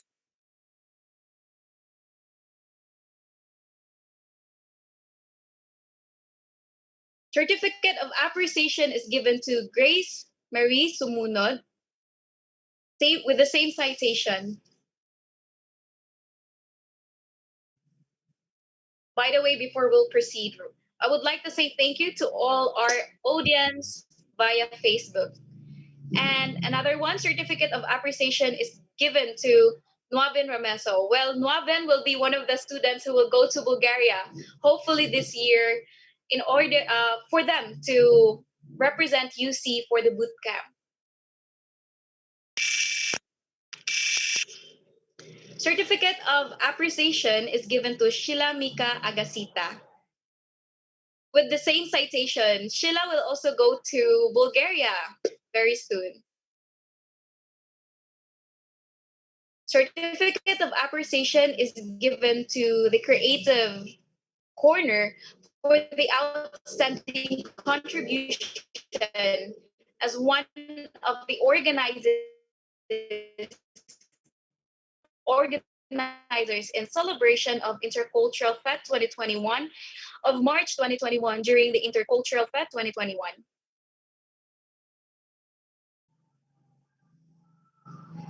Certificate of appreciation is given to Dream Perfection Events with the same citation. So they are our organizers from the College of Tourism. Certificate of appreciation is given to Marilag Events with the same citation. Sorry for that background. Certificate of appreciation is given to the Creative Events with the same citation. Certificate of recognition is given to I forgot actually. We had our winners a while ago for the games that we had. Let me check it.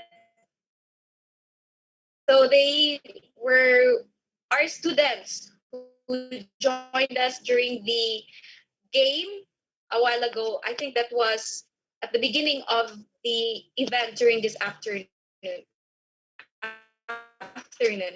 So, certificate of recognition is given to Don, Ria Jean Bendiguren, Mary Faith Apostadiro, Juana Marie Luna, Darlene Ibanez, Carl Jan Tenestrante, Nikki Tadlip, Ermiville Codinera, Anne Rose Consas, James Araneta, Emmanuel Mesia Brigule, Judith Idusel, Flores Dan Bariquet, and Angelo Ponce for winning the game Guess the Capital of the Country in celebration of Intercultural Feb 2021 held on March 19, 2021, given this 19th day of March 2021 during the Intercultural Feb 2021.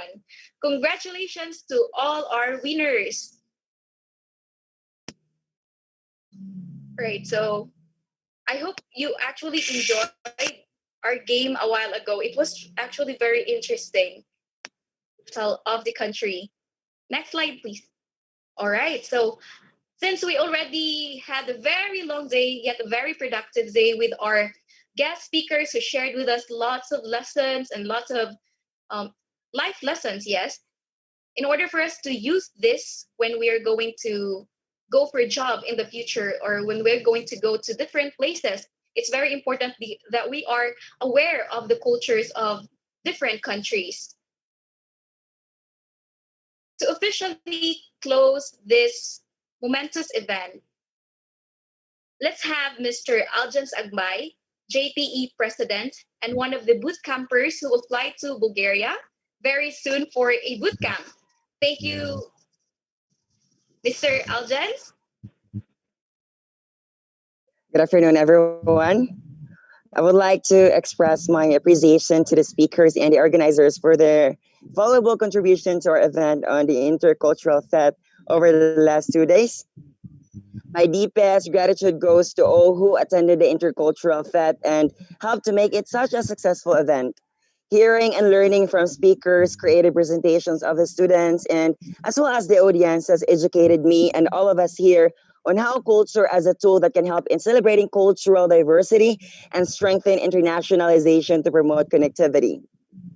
Throughout the 2 days event, promoting cultural tourism in the new normal, promoting culture through media, tourism, and as traveler, culture of Singapore, Cambodia, Indonesia, Vietnam, Iran, and India, diplomacy and culture, culture and environment right now. The importance of cultural intelligence in the airline industry and in the cruise line industry was discussed by prominent speakers. They highlighted the opportunities and benefits that the culture has already brought to countries. Strength lies in differences, not in similarities. To the dean, teachers, speakers, organizers, and the students, thank you everyone for lending your time, for listening, and learning about different cultures and the topics about the world of tourism. Stay safe, friends. Thank you, and God bless. Thank you so much, Mr. Agbay. So it's the evaluation time, everyone. Please click the link provided to you and do not forget to submit it tonight, for that will be the basis of your e-certificate. We would like to thank the following: Attorney Agosto W. Go, President of UC, Ms. Candice Guchanoy, Chancellor, Dean Ophelia Mania, Vice Chancellor for Innovation and Business and Development, Friends Team, Friends Volunteers, MICE classes, Section 2A, 2B, 2C, and 2D of the College of Tourism, Student Mobility Program, boot campers who will fly to Bulgaria soon, Varna University of Management, represented by Ms. Kristina Armutieva, Istanbul Aydin University in Turkey, represented by Vice Director Ms. Aisa Denise Uskan and Ms.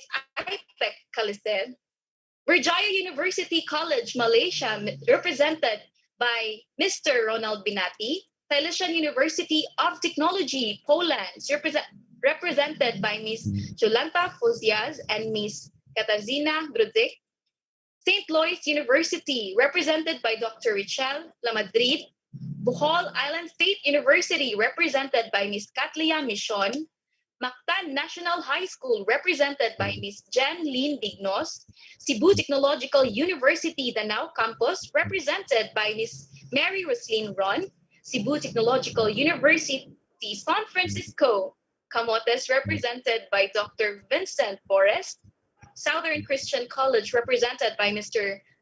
Jojumar Sandaga, UC Maine, University of Cebu, Lapu-Lapu and Mandawi Campus, UC MATC, and UC Manila College and Senior High School Department deans, principal, and chairpersons, St. Teresa College of Cebu, Santo Niño Mactan College, Verne University of Applied Sciences, Juji Ilagan International School of Davao, Mandaue City School for the Arts, Professional Academy of the Philippines, NAGA, Bohol Island State University Main Campus, University of the Visayas, Cebu Normal University, Cebu Roosevelt Memorial, Colleges Incorporation, De La Salle Andres Soriano Memorial College, University of Negros Occidental, Recoletos, Santo Niño Mactan Montessori School. My dear friends, thank you so much for being here with us from day one to day two. We hope that you enjoyed and you learned something. It's really an honor to be part of this event. I hope you will bring with you all the lessons that you've got as we continue our life's journey. This has been Chara Jane Micah Hermosa reminding everyone to never forget to embrace the diverse culture and our very own cultures because that is you. Ciao, goodbye, see you soon, friends, and I hope that you will have a good day.